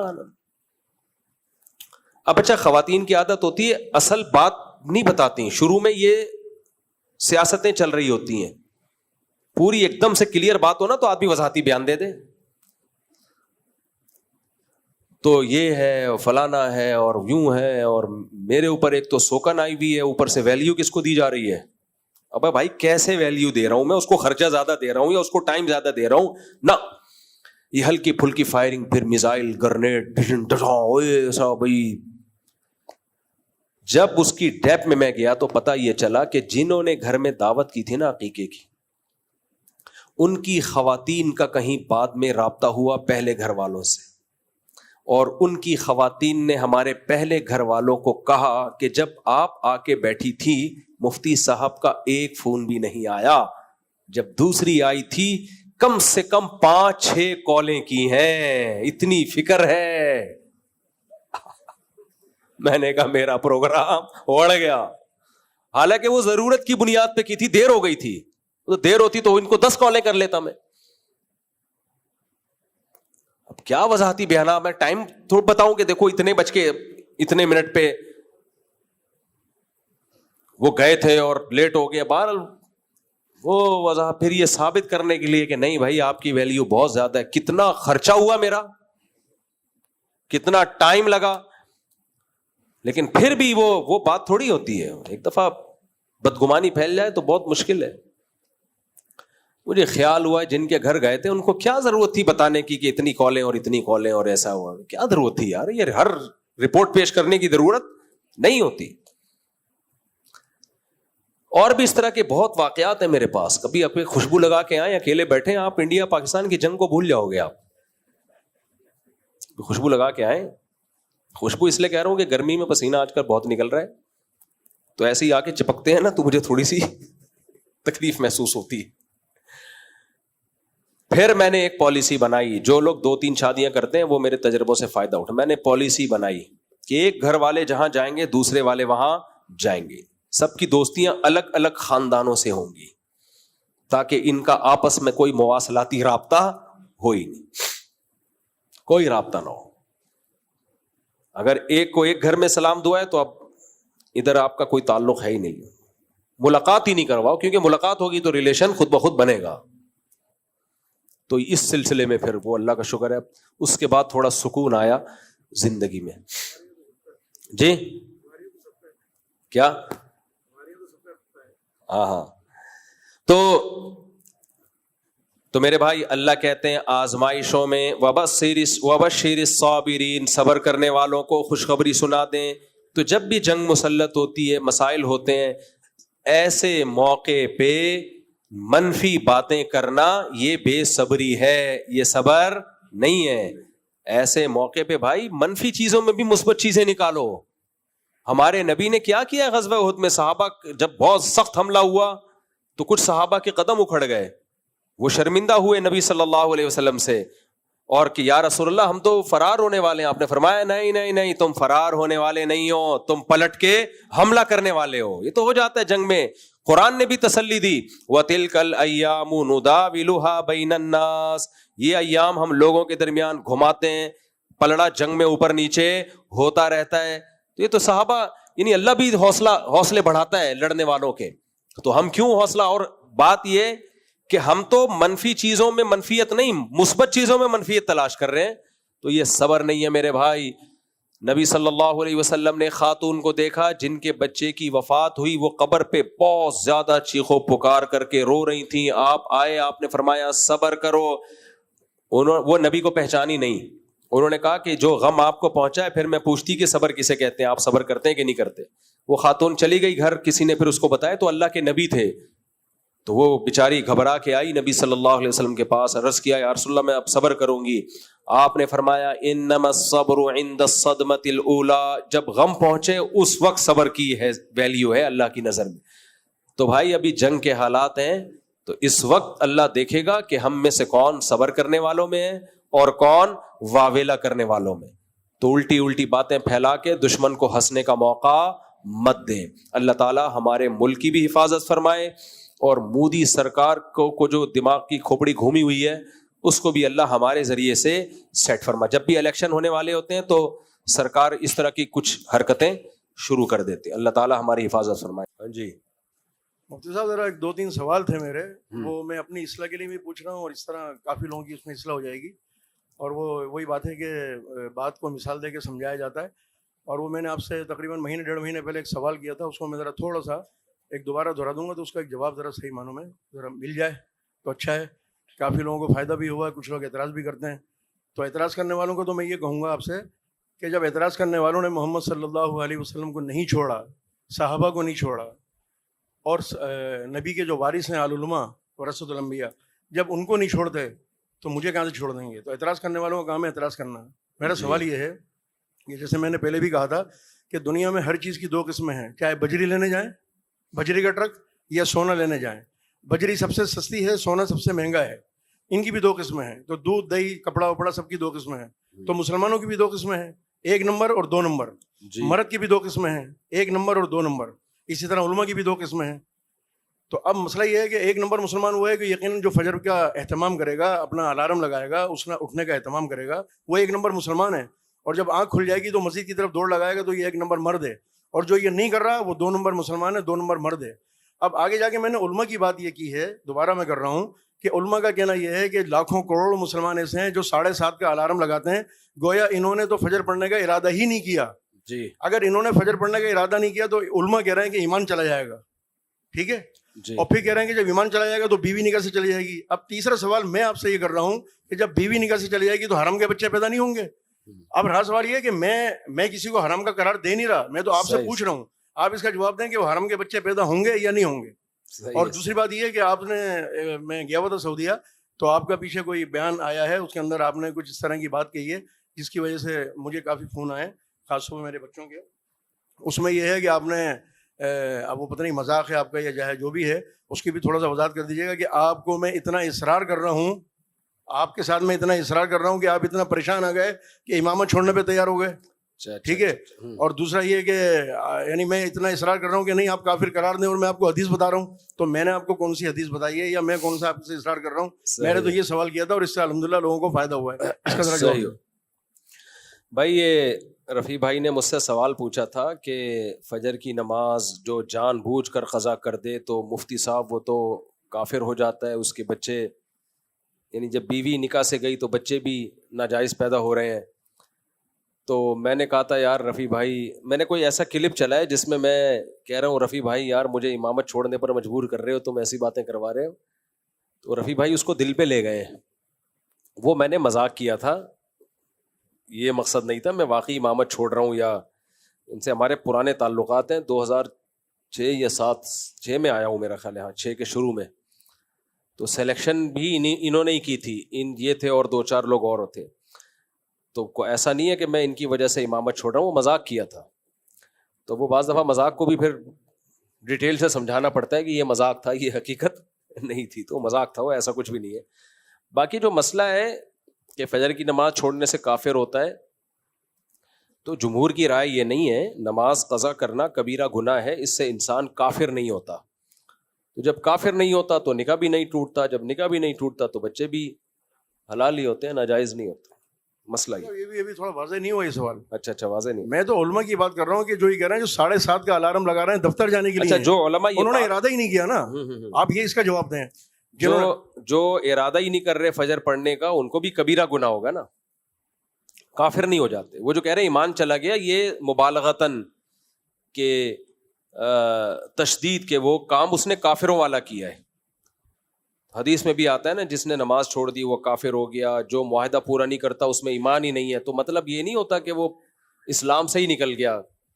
کافر کا مطلب کام اس نے کون سا کر لیا, کافروں والا. اس کو کہتے ہیں کفرن دون کفرن, چھوٹی نوعیت کا کفر, جو کافروں والا کام. اس کی مثال ایسے جیسے ایک آدمی کے پاس بہت کم پیسے ہو, ہم کہتے ہیں اس کے پاس تو ٹکا ہے نہیں, حالانکہ پیسے تو ہوتے ہیں.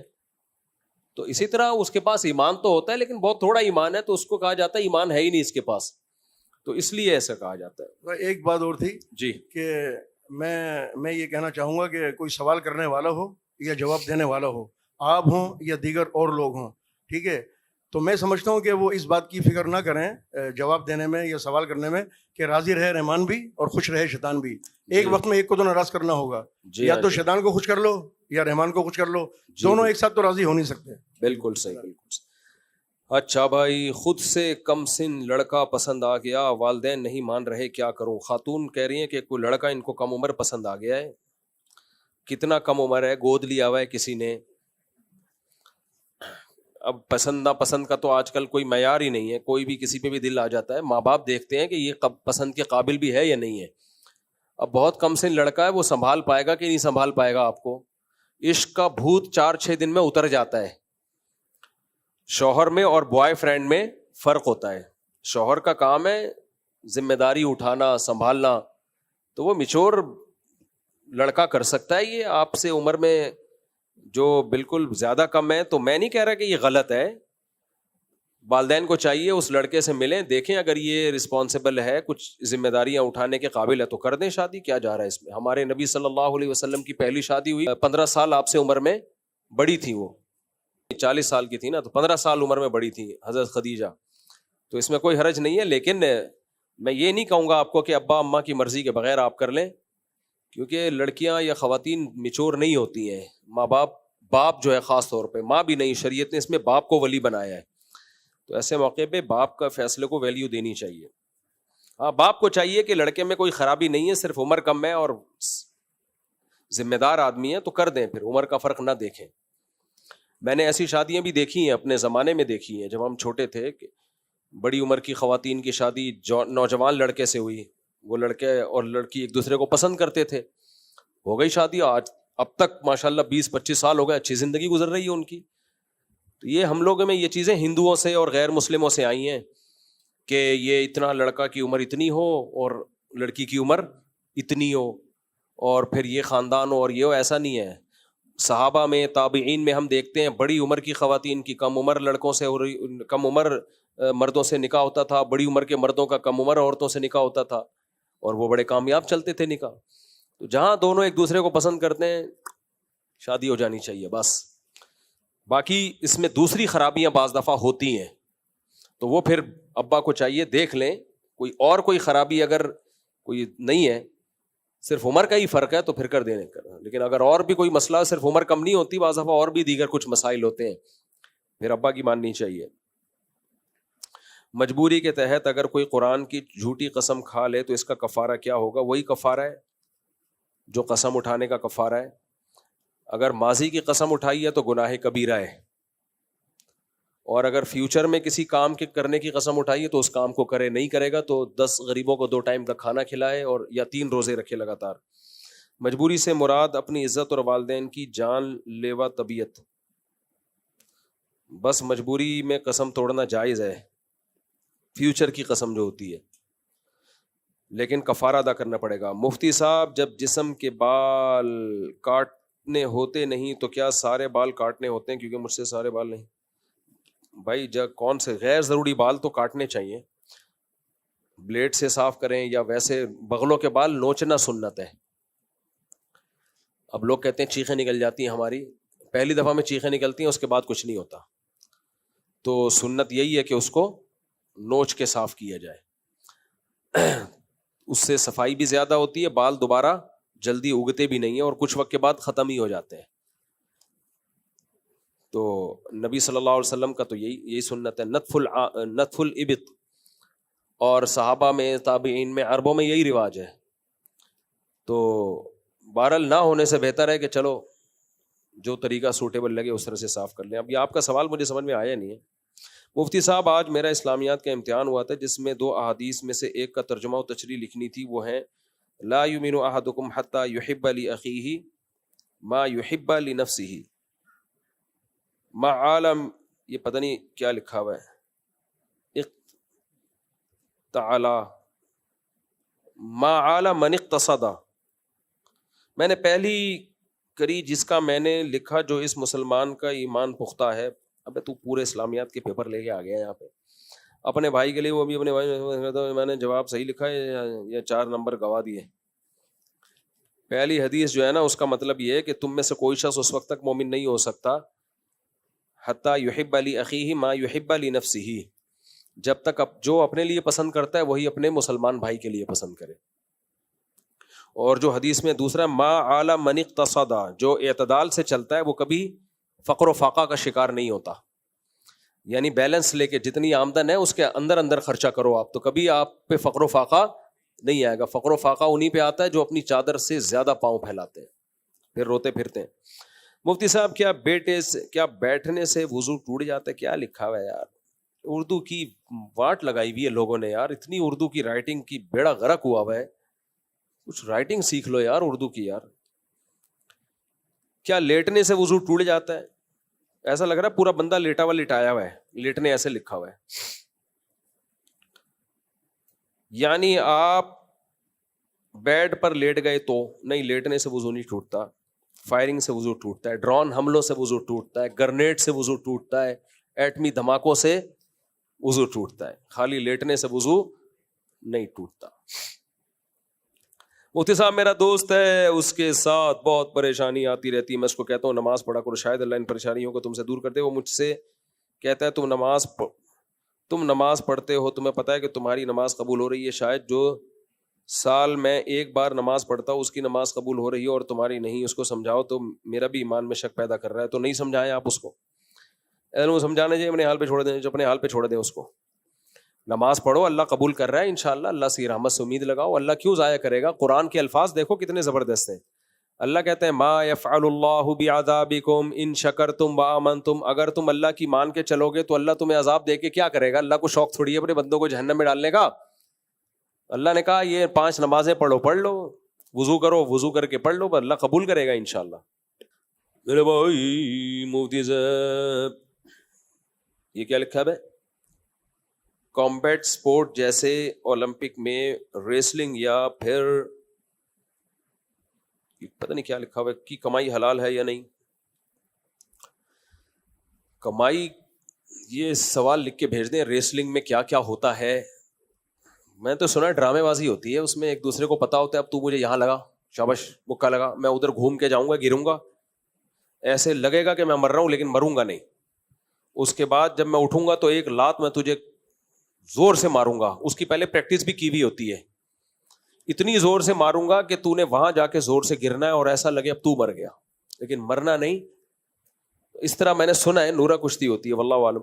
یہ سوال کا جواب مجھے معلوم نہیں ہے، ریسلنگ کی مجھے پوری ڈیٹیل معلوم نہیں ہے. یہ جو بھی ہے وہ سوال لکھ کے بھیج دیتے ہیں نا تو تحقیق کرنا آسان ہو جاتا ہے. اللہ برکت فرمایا کو ہمارے سروں پر دیر سلامت رکھے. پوچھنا تھا کہ ڈیبٹ کارڈ پر ڈسکاؤنٹ لینا کیسا ہے؟ صحیح نہیں ہے. سودی بینک کا جو ڈیبٹ کارڈ ہے اس پہ ڈسکاؤنٹ لینا ٹھیک نہیں ہے. ابھی کوئی طریقہ کار چینج نہ ہو گیا ہو ان لوگوں کا، یہ مسئلہ بھی دوبارہ میں بتاؤں گا. ان کے بینکوں کے نا سیٹ اپ بہت جلدی چینج ہو رہے ہوتے ہیں ان کے طریقہ کار. مودی صاحب کے بھائی نے اپنا بیٹا دوسرے بھائی کو دیا ہوا ہے بچپن میں ہی، اور وہ جو اپنا بیٹا نہیں ہے ان کا نام ان کام اچھی کیا کہہ رہا ہے بھائی؟ تربیت بھی پھر بالغ ہونے کے بعد اس بچے کو پتا چلے کہ وہ ماں باپ کا اپنا بیٹا نہیں لیکن وہ پھر بھی انہی کے ساتھ رہے تو وراثت میں کس کے ساتھ شریک ہوگا؟ وہ باپ جنہوں نے چنا تھا یا جنہوں نے جنا تھا یا جنہوں نے تربیت کی، نیز وہ اپنی ماں جو اس کی چچی ہے ماں کہہ کے دعا کر سکتا ہے. دیکھو جنہوں نے اس بچے کی تربیت کی ان کا بہت بڑا احسان ہے، احسان ماننا چاہیے، لیکن بچہ اپنے باپ ہی کا ہوتا ہے اسلام میں، چاہے تربیت باپ نے نہ بھی کی ہو. اسلام پھر بھی اوریجنل باپ کو رائٹ زیادہ دیتا ہے. ہم اصل میں غیر مسلموں سے بہت ساری چیزیں لے رہے ہیں، اسلام کو ہم نے پس پش ڈال دیا. اسلام بلڈ ریلیشن کو ترجیح دیتا ہے باقی تمام ریلیشن پہ.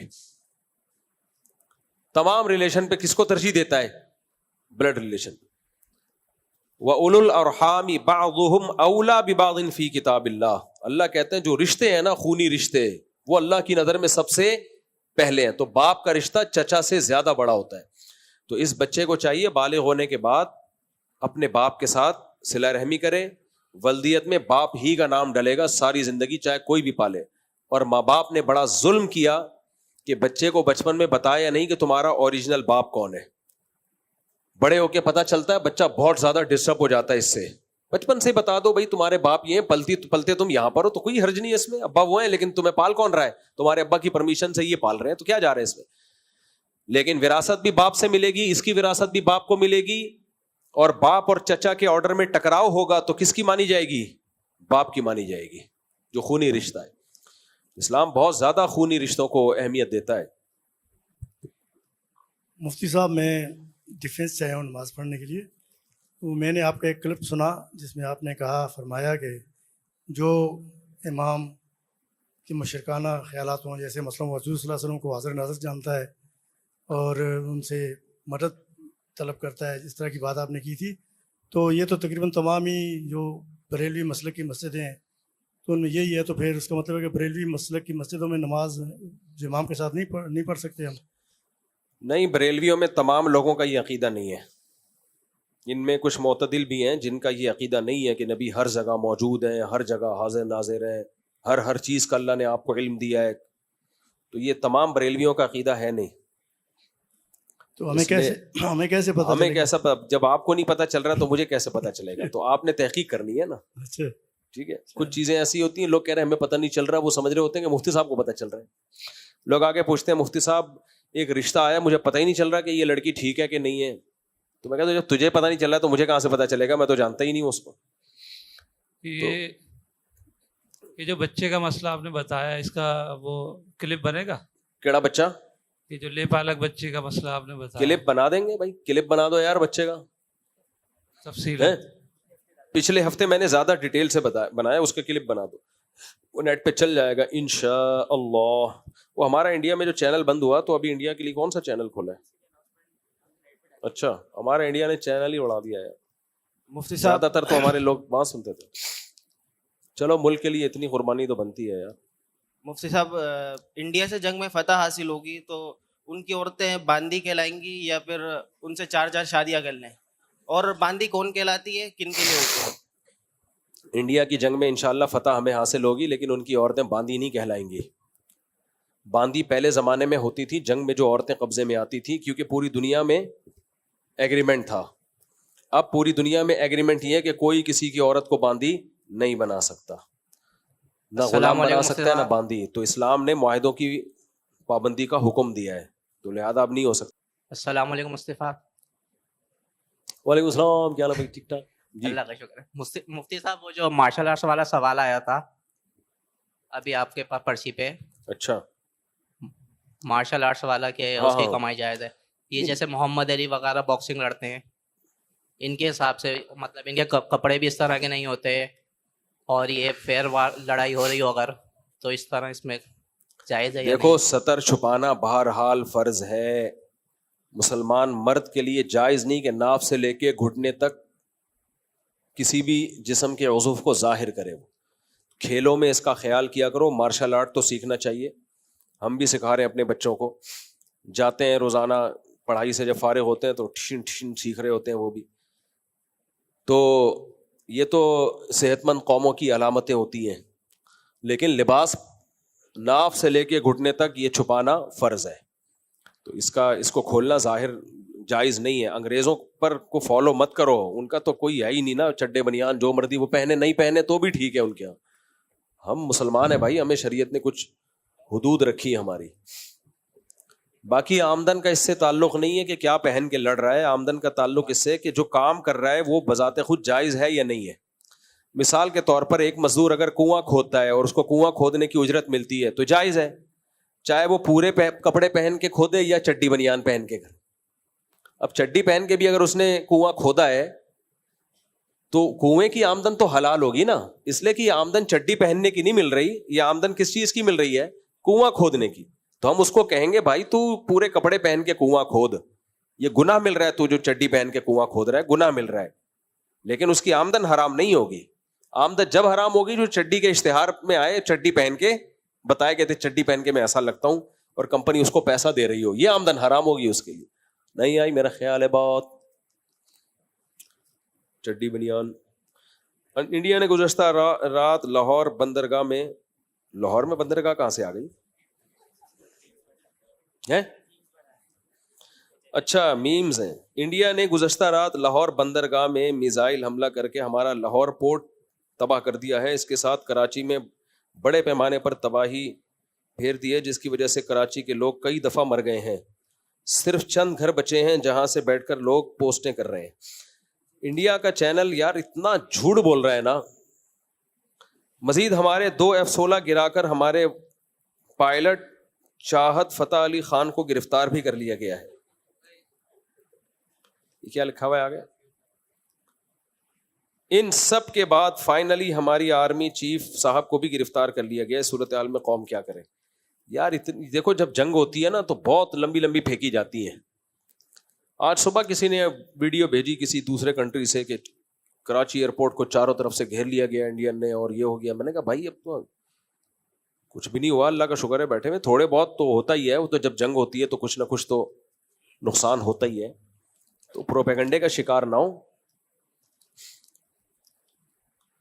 ابھی مودی اتنی بوکھلاہٹ کا شکار ہے, خود ہی اپنے ملک میں مزید دھماکے کرا رہا ہے. وہ ہاں یہ کر دیا, ہاں وہ کر دیا, اتنے لوگ مر گئے, یہ کر دیا, وہ کر دیا.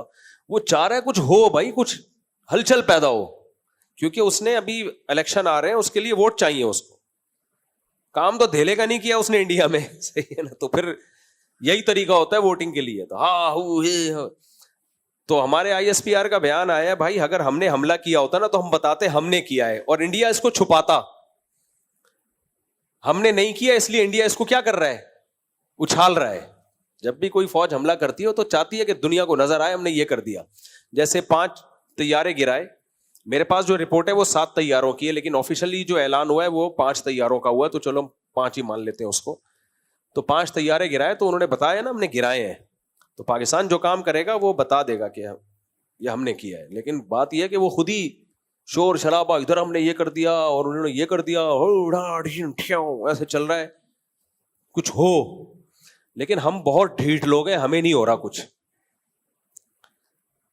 ہمیں کچھ نہیں ہو رہا. اچھا انڈیا میں نا ووٹ ملتا ہے پاکستان دشمنی کی بیس پہ.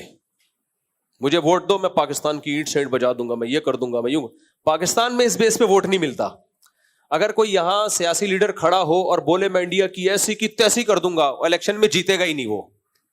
ہمارے لوگ بولیں گے کیوں کر دے گا بھائی, ان کو رہنے دو, آرام سے چینے دو یار. تو اس سے پتہ چلتا ہے جو عسکری لحاظ سے اسٹیبل ہوتے ہیں نا وہ گھبرائے ہوئے نہیں ہوتے. وہ بلا وجہ کی بھڑکیاں نہیں مار رہے ہوتے, بلا وجہ کی دھمکیاں نہیں دے رہے ہوتے وہ. تو ہمارے ہاں اس بیس پہ ووٹ نہیں ملتا کہ میں انڈیا کی ایسی کی تیسی کر دوں گا, میں واٹ لگا دوں گا. کوئی مجھے نہیں یاد پڑتا کسی سیاستدان نے کہا کہ مجھے ووٹ دو میں یہ کر دوں گا, میں وہ کر دوں گا.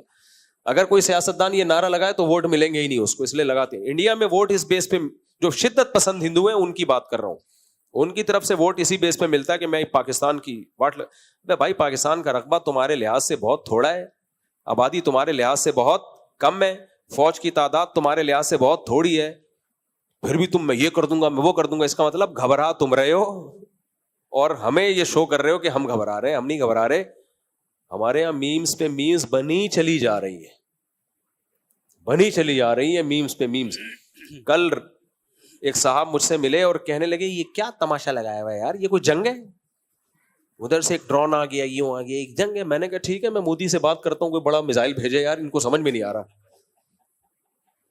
میں نے کہا کیا بات کر رہے ہو, اچھا ہے نا نہیں ہو رہی, اچھا ہے نہیں ہو رہی. تو وہ ان کو اس پہ پاکستانیوں کو اس پہ اشکال ہو رہا ہے کیوں نہیں ہو رہی, یہ کیا مذاق لگایا ہوا ہے, ادھر سے ڈرون آ گیا ادھر سے میزائل آ گیا, کیا مذاق لگایا ہوا ہے. تو میں نے کہا خوش کو یار, اچھا ہے نا. مجھے غصہ بھی آ رہا تھا ان کے اوپر, ہنسی بھی آ رہی تھی. میں نے کہا میں مودی سے رابطہ کرتا ہوں بھائی, ہماری قوم کہہ رہی ہے کیا اور مذاق لگایا ہوا ہے. شکر کرو کوئی میزائل خدا نخواستہ گر گیا تو پھر بولو گے یہ کیا ہو گیا. السلام علیکم. جنگ کی تمنا نہیں کرنی چاہیے. جی السلام علیکم مفتی صاحب, مجھ سے میں نے آپ سے کچھ سوال کرنے, 2-3 چھوٹے چھوٹے سوال ہیں. جیسا کہ ایک ہے کہ نماز جو اگر کسی کے بندے کا نماز پڑھنے کا دل نہیں چاہ رہا, مثال کے طور پہ فجر کی کہتے ہیں جب اللہ راضی ہوتا ہے تو بندے کا دل چاہتا ہے, فجر کی نماز پڑھنے کا دل چاہے گا اللہ راضی ہوگا تو, اور اللہ راضی ہوگا تو اسی طرح ظہر کا, عصر کا, مغرب کا اور عشاء کا. اور اگر اللہ راضی نہیں ہوگا تو بندے کا دل ہی نہیں چاہ رہا ہوگا نماز پڑھنے کا. دوسرا سوال یہ ہے میرا, اگر کوئی بندہ جمعہ نہیں پڑھ رہا, یعنی کہ نمازیں تو ویسے بھی نہیں پڑھ رہا, جمعے کی نماز پڑھنے بھی نہیں جا رہا وہ, اور کہتے ہیں کہ 4 جمعے ادا اگر نہیں کرو تو دائرہ اسلام سے بندہ خارج ہو جاتا ہے, تو ان کے بارے میں آپ دیکھیں، کیا 3 کہتے ہیں؟ جمعے اگر کوئی نہیں پڑھے تو حدیث میں آتا کافر ہو جاتا ہے، یعنی اس کے دل پہ بہت سیاہ مہر لگ جاتی ہے. کافر تو پھر بھی نہیں ہوتا، کسی عمل سے کافر نہیں ہوتا انسان. لیکن اور دیکھا ہے ہم نے جن لوگوں نے جمعہ بھی چھوڑنا شروع کیا پھر وہ مرتد ہو کے مرے ہیں، کیونکہ ان کے دل میں اسلام کی پھر کوئی ویلیو نہیں رہتی. تو جمعہ تو ہر برے سے برا انسان بھی پڑھ ہی لیتا ہے، تو یہ ایسی سخت مہر لگ جاتی ہے دل کے اوپر. اور یہ جو پہلی بات آپ نے کی کہ اللہ راضی ہوگا تو نماز میں دل لگے گا، یہ بات ہی غلط ہے. ایسا نہیں ہے. نماز پڑھو گے تو اللہ راضی ہوگا چاہے دل لگے یا نہ لگے، بلکہ دل نہ لگ رہا ہو پھر نماز پڑھو گے تو ڈبل راضی ہوگا، کیونکہ اس میں مشقت زیادہ ہے. تو جس نیکی میں بھی مشکل زیادہ اس میں اللہ زیادہ راضی ہوتا ہے. اچھا ایک سوال میں نے آپ کو بولا تھا، ایک اور میرا سوال ہے کہ جب میں تقریباً 12-13 سال کا تھا اس وقت ایسا ہوا تھا اہل تشیع کچھ لڑکے تھے جو کہ اس وقت گالیاں بک رہے تھے خلفائے راشدین کو. استغفر اللہ. تو نعوذ باللہ انہوں نے مغالطات بکی اور گالیاں بکی. تو پھر میں نے اپنے جس مسجد میں نماز پڑھنے جاتا تھا تو میں نے ان کو امام کو جا کے بتایا، تو انہوں نے اس وقت مجھے کہا کہ ایسا جو شخص ہوتا ہے وہ قتل واجب القتل کہلاتا ہے. تو اس وقت کیونکہ میں چھوٹا تھا 12-13 سال کا تھا، تو کیا ایسا حقیقت میں ایسا ہے؟ دیکھیں، خود سے کسی کو قتل کرنا جائز نہیں ہے، اس سے ملک میں قتل و غارت پھیلتا ہے. قانون ہے کیس کرو آپ. اور کوئی بھی صحابہ کو گالیاں دیتا ہے آپ اس کو بولو میرے سامنے یہ کام نہیں کرنا آپ نے. بھائی انڈور جو مرضی کرتے رہو، آپ خدا کو جواب دو گے. ہمارے سامنے یہ کام کیا تو پھر اس کا رسپانس بہت خطرناک ہوگا. سمجھ رہے ہو کہ نہیں سمجھ رہے؟ یہ تو دنیا میں یہاں تک کہ قرآن نے کہا ہے کہ ہندوؤں کے جو بت ہیں ان کا بھی مذاق مت اڑاؤ، کسی کے سامنے اس کے بتوں کو برا مت کرو، کہ جو جھوٹے خدا ہیں، کیونکہ اس کے نتیجے میں وہ تمہارے خدا کو نہ برا کہنا شروع کر دیں. تو اتنی سخت احتیاط کا حکم دیا ہے. تو آپ ان سے بولیں یہ تو ہماری مقدس ہستی ہیں، ابو بکر، عمر، عثمان، علی رضی اللہ عنہم اجمعین. ہماری کسی مقدس ہستی کو ہمارے سامنے تم نے برا بلا کہا تو اس کا پھر جو ہماری طرف سے رسپانس ہوگا اس میں کوئی خیر کی توقع آپ نہ رکھیں.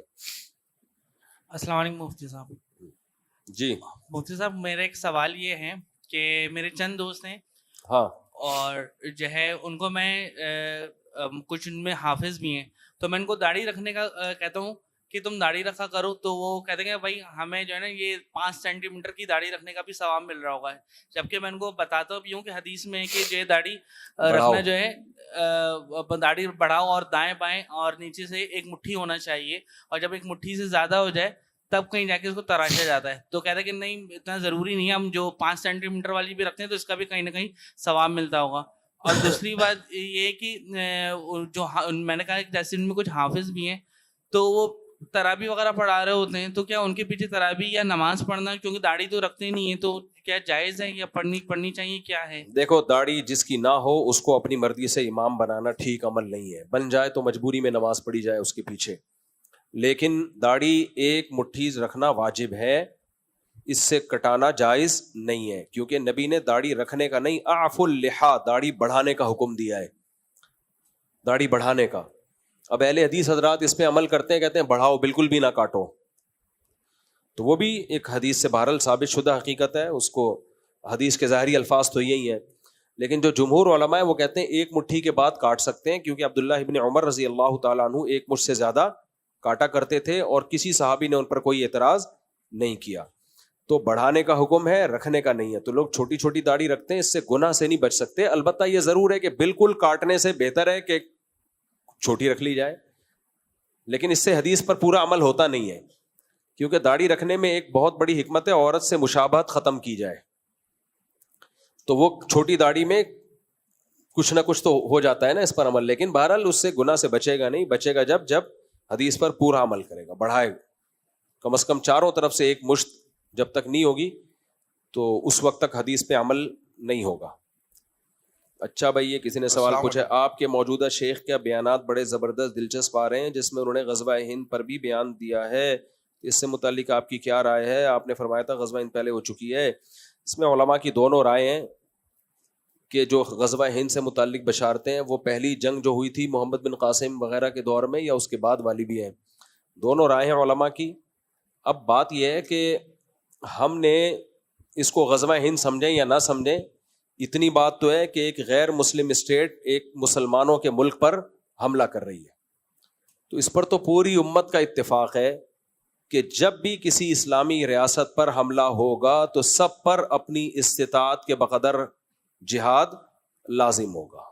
اس میں تو کسی کی دو رائے. اب اس کو غزوہ ہند کہیں یا نہ کہیں, غزوہ جاپان کہہ لو آپ اس کو, ٹھیک ہے نا, غزوہ کچھ بھی کہہ لو, غزوہ ملیشیا کہہ لو آپ. تو اب بجائے اس بحث میں پڑھنے کے یہ ہے یا نہیں ہے, بھائی ایک حقیقت ہے, جب بھی اسلامی مملکت پہ حملہ ہوگا تو جہاد سب پہ اپنی استطاعت کے بقدر فرض ہوگا. السلام علیکم مفتی صاحب. وعلیکم السلام مستفتی صاحب. مفتی صاحب, میں اپنے بچے کو حفظ کروا رہا تھا, تو میری والدہ کو جی میری والدہ کو بہت خوشی ہوتی تھی اور وہ پڑھ کے سناتا تھا تو وہ بہت خوش ہوتی تھی. ماشاء اللہ. اب میری والدہ کا انتقال ہو گیا, اللہ مغفرت. تو میرا بچہ اگر ان کی قبر پہ جا کے پڑھتا ہے تو کیا ان کو اس چیز کا محسوس ہوتا ہے؟ دیکھیں, اسپیشلی قبر پہ قرآن پڑھنے کے لیے بھیجنا ٹھیک نہیں ہے. انہی چیزوں سے بدعت کا وہ آغاز ہوتا ہے.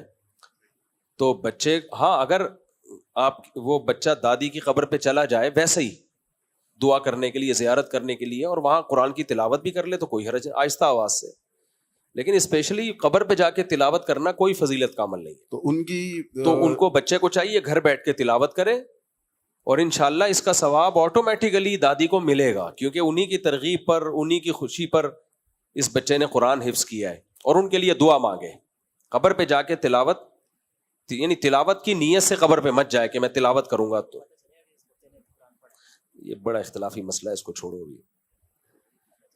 اچھا, ایک سوال, ابھی آپ نے غزوہ کا کہا تھا, تو غزوہ تو نبی پاک صلی اللہ علیہ وسلم کے دور میں ہوئے تھے. غزوہ وہ ہوتا ہے جس میں نبی پاک صلی اللہ علیہ وسلم بنفس نفیس خود شرکت کی تھی. تو ابھی ہم غزوہ ہند کہتے ہیں یا آپ غزوہ ملیشیا یا جو کہہ رہے تھے, تو اس سے کیا مطلب اخذ کر رہے ہیں ہم لوگ؟ دیکھیں, نبی کے دور میں جب جنگ ہوئی ہے نا, تو اس جنگ کے علم غزوہ اس کو کہا جاتا ہے جو جس میں نبی شریک ہو. لیکن یہ قیامت تک کا اصول نہیں ہے. جب نبی دنیا سے چلے گئے تو اس کے بعد جو بھی جہاد ہوگا اس کو غزوہ کہا جائے گا.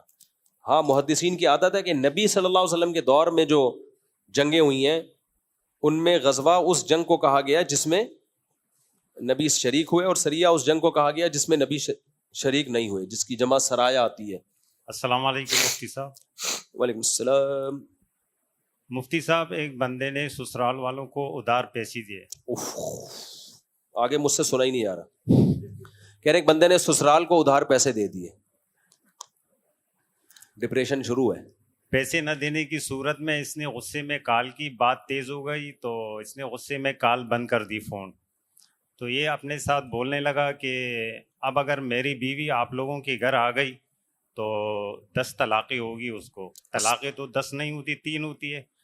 اور اس نے جو یہ الفاظ بولے یہ بالکل اکیلا تھا, کوئی آس پاس نہیں تھا. تو کیا یہ طلاق واقع ہوگی؟ طلاق میں ریورس گیئر نہیں ہے.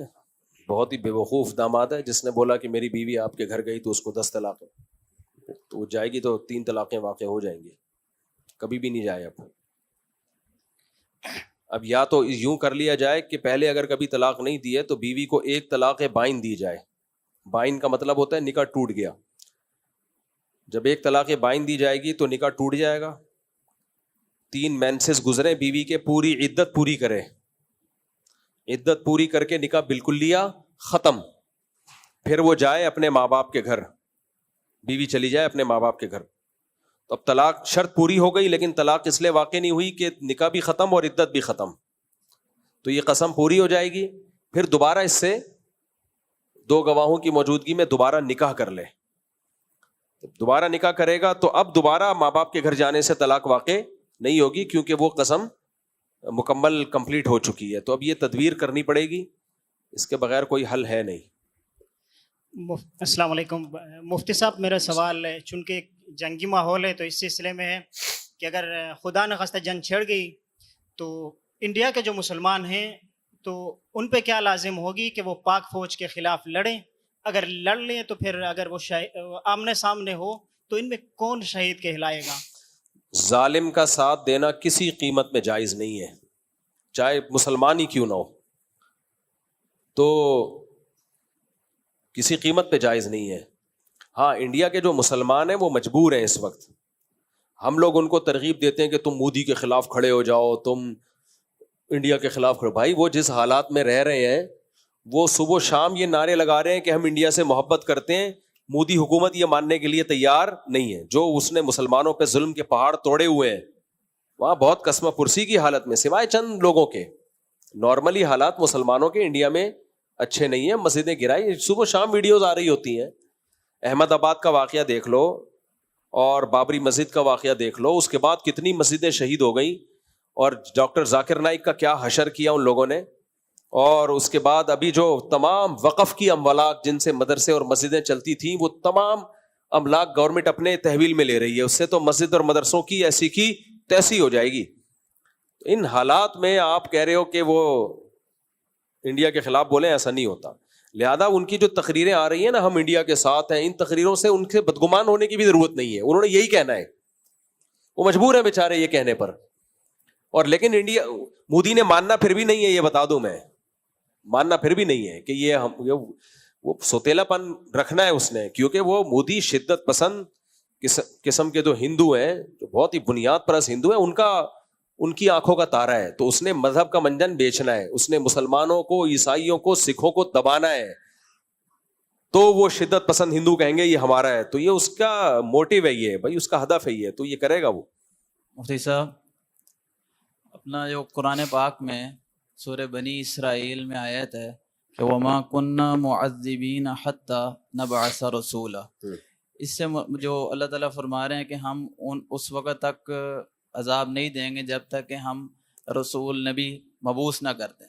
تو اس سے مراد نبی کا فزیکلی مبعوث ہونا ہے یا ان کی تعلیمات کا آنا؟ فزیکلی مبعوث ہونا نہیں ہے. دوسری بات, آپ صلی اللہ علیہ وسلم کی تعلیمات کہیں تک پہنچ گئیں تو وہ بھی مبعوث ہونا ہی ہے. تو بہت سارے دنیا کے اندر ایسے علاقے, آئس لینڈ, جنگلات ہیں جہاں جانا مشکل ہے, ان کا وہاں سے آنا مشکل ہے, اور وہاں پہ کسی قسم کی کوئی ٹیکنالوجی اور انٹرنیٹ کی سہولت موجود نہیں ہے. تو وہ ان کے بارے میں کیا ہے؟ وہ جہنم میں نہیں جائیں گے. ان کا کیا ہوگا؟ نہیں, وہ جہنم میں نہیں جائیں گے, جنت میں جائیں گے. جنت میں اگر جنت کا تو ہمیں نہیں پتا بھائی جائیں گے کہ نہیں جائیں گے, لیکن اتنا پتا ہے جہنم میں نہیں جائیں گے. وہ ایسے لوگوں کو اللہ, جو راجح قول ہے اس کے مطابق, اللہ قیامت کے دن آزمائے گا. جیسے کافروں کے جو نابالغ بچے فوت ہو جاتے ہیں نا, تو روایات میں ہمیں یہ ملتا ہے کہ اللہ تعالیٰ قیامت کے دن ان کو بالغ کریں گے, ان کو عقل اور شعور دیں گے, اور ان کے لیے بھی اسی طرح جیسے دنیا میں امتحان ہوتا ہے ایسے امتحان کا ان کے لیے بھی رکھی جائے گی. تو جو اس میں عقیدہ توحید کو اختیار کیا اور صحیح عقیدہ اختیار کیا ان کے لیے جنت ہے, اور جس نے اس وقت غلط چیز کو اختیار کیا ان کے لیے جہنم ہے. اب وہ کیسے ہوگا, وہ آخرت میں ہوگا, اس کی ڈیٹیل ہمیں معلوم نہیں ہے. لیکن یہ نہیں ہوگا کہ نہ پیغمبر پہنچے نہ پیغمبر کی تعلیمات پہنچی اور پھر بھی اللہ ان کو جہنم میں ڈال دے. قرآن سے پتہ چلتا ہے ایسا نہیں ہوگا. جہنم میں نہیں ہے, کافی ہے نا, جنت میں ضرور بھیجنا ہے. وہ جو آپ نے فرمایا ہے جو اس وقت اللہ تعالیٰ ان کو عقل دیں گے اور فرمائیں گے, تو یہ قرآن اور حدیث میں کہیں ہے؟ روایات میں ہے, یہ بات صحابہ سے یہ بات ثابت ہے. جی, اگر تو یہ اجماعی عقیدہ نہیں ہے امت کا, لیکن راجح قول جس کو علماء نے قرار دیا ہے نا وہ یہی ہے. السلام علیکم مفتی صاحب. جی میں پنجاب بھاولپور سے آیا ہوں. ماشاءاللہ, بھاولپور سے؟ جی جی بھاولپور سے, جہاں بم گرا ہے. تو وہاں تھے آپ اس وقت جب بم گرا تھا؟ جی جی ماشاءاللہ. تو آپ سے اس پہ ماشاءاللہ ملاقات کرنی تھی ایک تو, اور 2 پرسنل سوال پوچھنے تھے. کسی نے کال پر آپ سے طلاق کے ہیں دونوں ہی. ابھی پوچھ لینا سوال. جی سوال ابھی پوچھ. وہ بندہ آپ کو پوری ڈیٹیل بتائے گا کال کر کے بتائے گا. دیکھو طلاق کا مسئلہ ریٹن میں پوچھ لو تو زیادہ اچھا ہے, کال کر کے بتانے کے بجائے بہتر ہے, کیونکہ جس نے دی ہے جس حالات میں وہ اسی طریقے سے بتائے گا آپ کو کہ ہوئی یا نہیں ہوئی. زبان سے دی ہے؟ جی زبان سے دی ہے. 3 دی ہیں؟ 3 دی ہے. بس ہوئی ہے نا. پھر رخصتی سے پہلے دی ہے, رخصتی نہیں ہوئی. رخصتی سے پہلے طلاق دی ہے. یوں دیے تمہیں 3 طلاق, یا یوں دیے تمہیں طلاق طلاق طلاق, کیسے دیے؟ طلاق ہے طلاق ہے طلاق ہے, پھر 1 طلاق ہوئی ہے. 1 طلاق ہوئی, لیکن وہ پہلے ملتے جلتے بھی تھے. ہاں تو تنہائی میں جمع ہوئے ہیں نا وہ.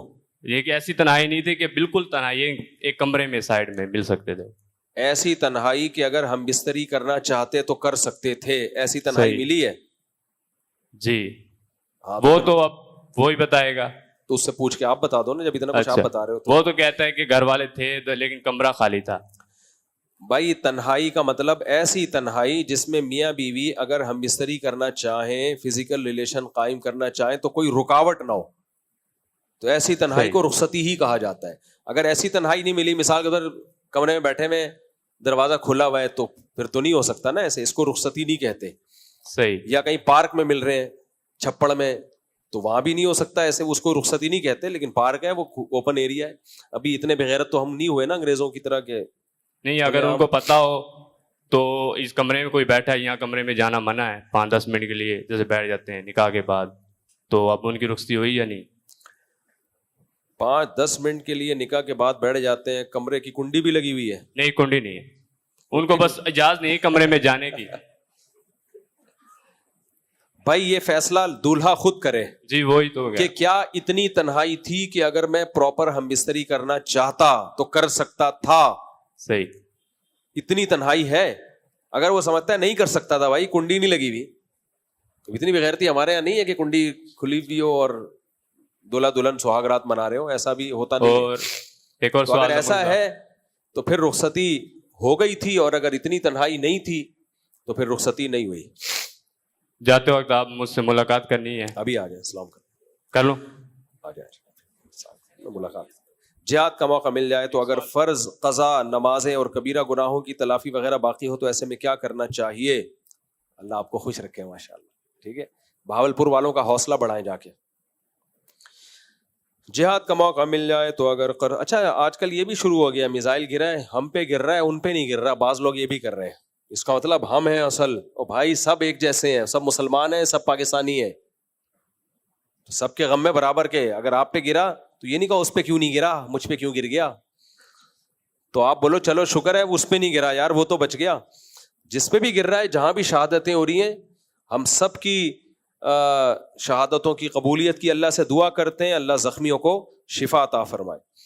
جہاد کا موقع مل جائے تو فرض, قضا, نمازیں اور کبیرہ گناہوں کی تلافی. کبیرہ گناہ ہے تو توبہ کرو, فرض نمازیں باقی ہیں تو جتنی پڑھ سکتے ہو پڑھ لو, نہیں جتنی ممکن نہیں ہے تو وصیت کرو اس کی.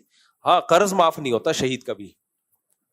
لوگ پیسے لے کے شہید ہو جاتے ہیں, جا کے ادھر پیسے لیے جا کے کیا ہو گئے شہید. وہ رو رہا ہوتا ہے تو ابھی تھوڑی دیر بعد شہید ہو جاتا, میرے پیسے تو دے دیتا. تو حقوق العباد کی بڑی ویلیو ہے بھائی.